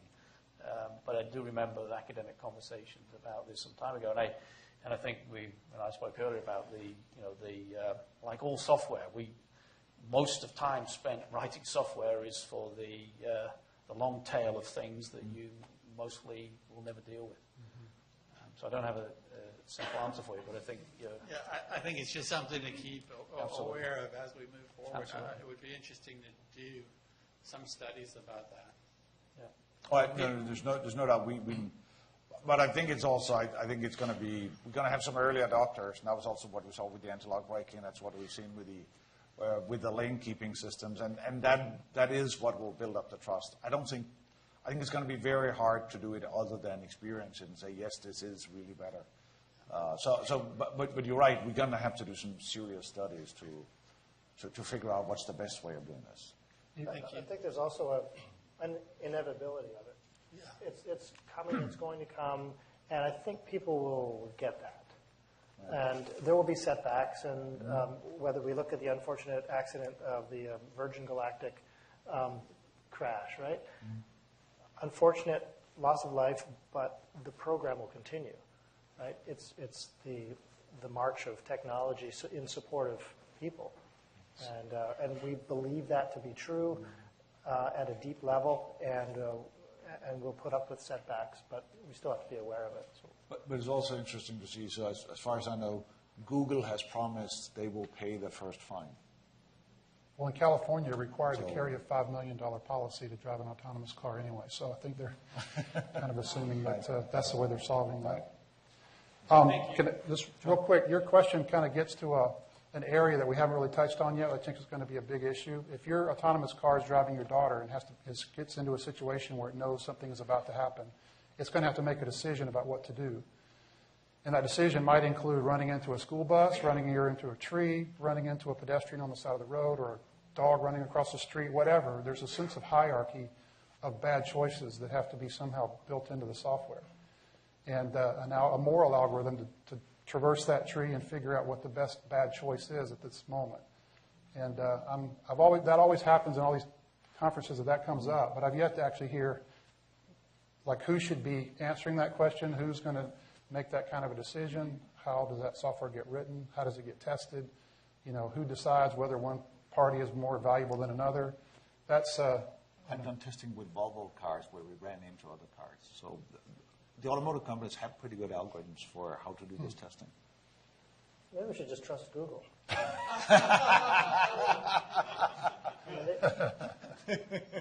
Good one.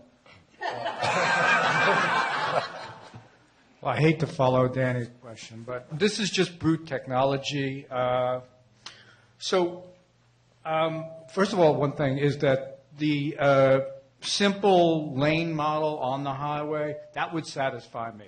Because my 6-hour drive to family would be taken care of. And once I'm off, it's kind of like having a bus, and then I don't have to wait for the bus. I can just drive my car out of it. Now, I was driving in Italy on the highway on a 2-lane road, and because of several fast drivers, it became a 3-lane road. We have an 8-lane road in the middle of Atlanta, I believe. What's the buffer between vehicles side to side? I imagine front to back you need a large. Can we make better use of the space we have now? What infrastructure changes need to be made to make this work? Well, we already use the shoulder now, right? As a driving lane at certain times on certain roads, and if your car can maintain course better, then sure, why not pack 3 lanes into the space of 2 if you can? That's just an efficiency unoptimized. But I think that's relatively easy to do when you've gotten to the level of adoption where you have a dedicated lane that's just for autonomous cars. Mm-hmm. The problem is that when you do the mixing, which will be at least for the next 10 years, the less confident drivers will be over multiple lanes. If you go on the connector, they already are today. So it's just going to get even worse. But I think once we get there, I think there's no doubt, and one of the big drivers for society is we will leverage our infrastructure much better than we do today. And we just don't have the money to pay to get to a good state of our infrastructure. So we're going to have to find other ways of doing this. And I think smart cars is an important sort of component of that. The concept of lane may go away in some contexts, just like the airplanes are no longer going to be required to stay in flight lanes. And that would actually be good. So because if you look at it, that would actually reduce the need for maintenance of roads. So today, if you look at a road, it's basically bumped because that's where you have the tire pressure on the road. If you could switch this over time, you could actually even out the pressure, so you could have longer time between when you do maintenance of the roads. So we've seen this for autonomous ports, for instance. And when you get to the level there's all autonomous cars, and you imagine the world, there's no traffic lights, no stop signs, no yields. Everything is just flowing with no stops. Haven't taken the bicyclists and the pedestrians and a few other people. Only the places where you have to interface with a person. But as far as the car is concerned, You're right. Well, they're in the cars. They don't need to be on the road anymore. Well, one thing for your testing and for those drivers who are a little hesitant, there's a place called bumper cars for them. They can just kind of run around and do things. The other thing is we've been talking also about health and biometrics. So the concern was, what if you have to rush somebody to the hospital? What if you have to do something like this? There should be something like a biometric built into the vehicles. When you put your wife, who's 8.5 months pregnant and screaming at you into the seat, the thing's going like, oh, she's pregnant. So there's a little alert, and it kind of pushes it and moves that vehicle along at a faster rate and allows vehicles to move out of the way. So if you've got some kind of sensor, puts a light on, says, baby on board or something like that, then you've got something that's worthwhile. The other thing is, how do you see this technology helping people in an assistive technology methodology, like someone who is quadriplegic or mobility challenged, and they can use this to move around? They may not be able to use an autonomous vehicle per se, but if they have some type of support where they can interact with traffic and move on, go across the lanes without being run over by somebody, not necessarily having to use the blow type movement for their vehicle because they can kind of identify where they're going. Right. So. Bruce is your area, I think. Yeah, well, we built a system called IVAD, In-Vehicle Assistive Technology, in collaboration with Shepherd Center. It was a prototype system that the use case was someone who had suffered a traumatic brain injury. They go through 8 months of rehab. Finally, they want to get back to their lives. They want to have the independence, and they want to drive. But they may have hemispheric neglect. They forget this half of their world. Or they have anger management issues, or they zone out after 5 minutes, or whatever their unfortunate residual cognitive difficulty is. So we built this suite of software applications that would basically, depending on what their needs were, would monitor them, would monitor their position in the world, and take corrective interventions or actions depending on what they needed. Now, this was intended to allow someone with these cognitive challenges to be an independent driver. We were not trying to drive for them. But you could imagine going a little bit further and actually giving the car some autonomy to take them where they need to go. Or maybe someone who has a neck injury, you let the car get in and out of parking spots because they can't do the shoulder check. And so you can push that model, and we've explored that space somewhat. A lot of the independence and equity comes from access to vehicles. So I think there's plenty to be done in that space. It's going to be a partnership with service providers like Shepherd Center, technology organizations like Georgia Tech, and certainly the cars and the Panasonics of the world in collaboration with public policy. So we're nibbling at the edges of it. Yes, I work in the area of disability access to technology. So that question and a former question about a child being in the car and a blind person benefiting from autonomous vehicles, do you see us having to redefine driver? Because currently you can't just if a person has to supervise and take over the car, then technically a blind person would be prohibited from use, as would a parent putting a preschooler in. So do you see in the future those laws being changed to accommodate these different use cases? So, I think sort of where we start, I think it will very much depend upon what your timeline is.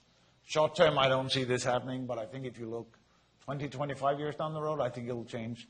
And I think it will change to a service model. I don't think you are now being transported from A to B, and it's no different than if you're on the bus.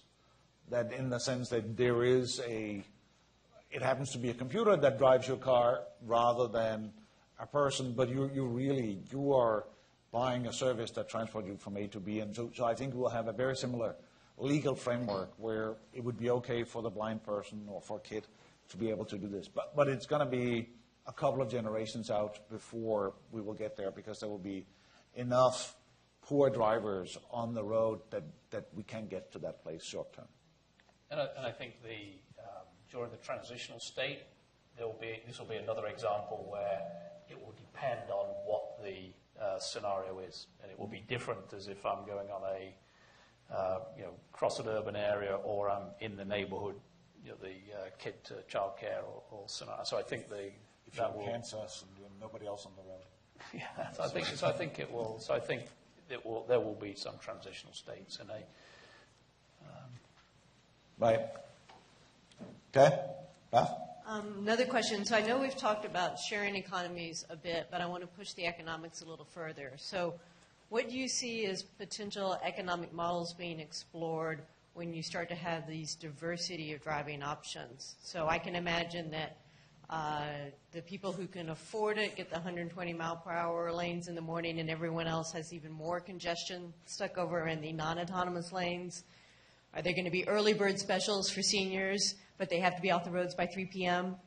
I get in the car in the morning and I'm like, I'm really, really late. I've got to get get there fast, and they're like, okay, well, Beth, that's going to cost you an extra $15.44 today to pull that off. I mean, what do you see as these technologies create the space for all sorts of demand pricing? And I personally, this is a personal opinion, I think yes, and I think we're seeing that already. There's toll roads in Canada, there's toll roads in the UK, and it is explicitly you pay more for the convenience of going faster.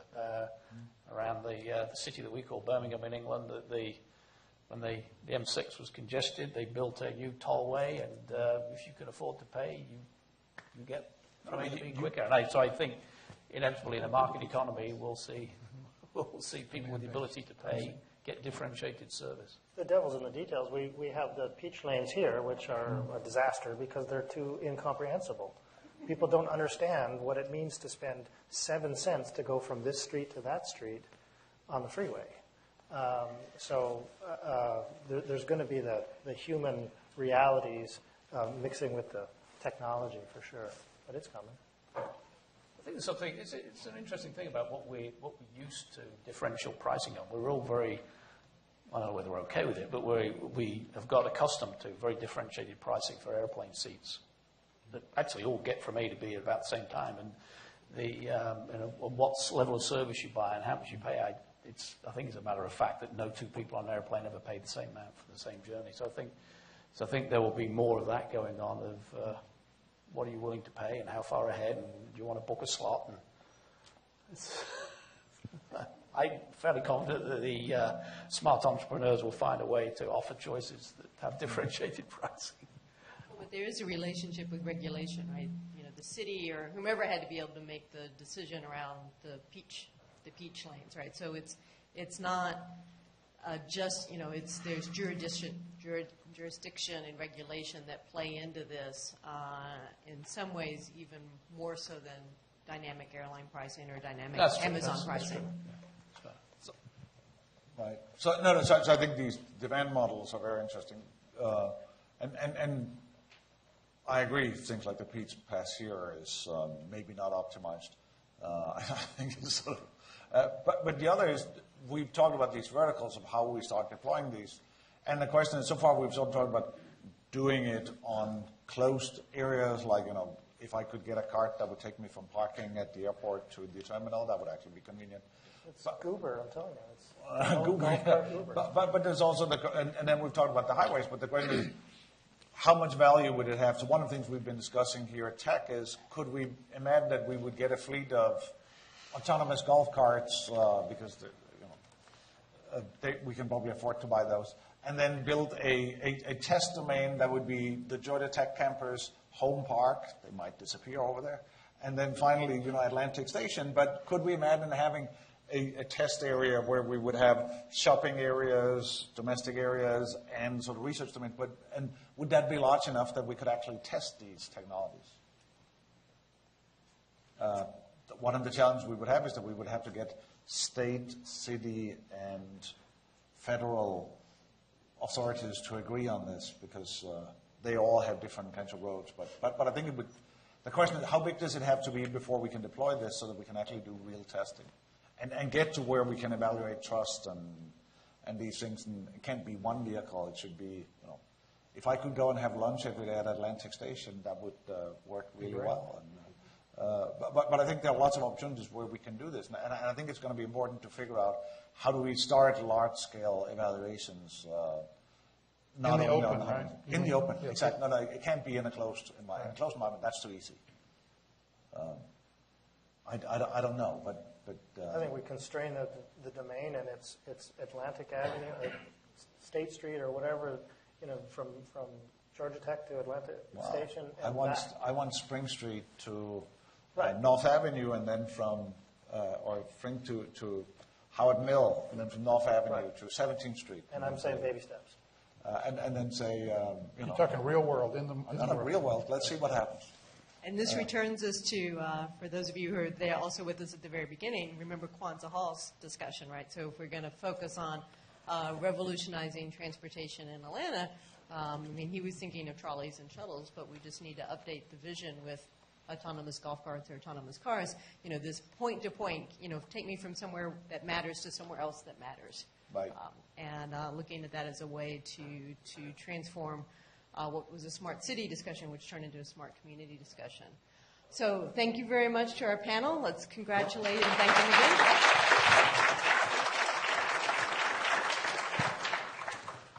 And I've lost the clicker at this point.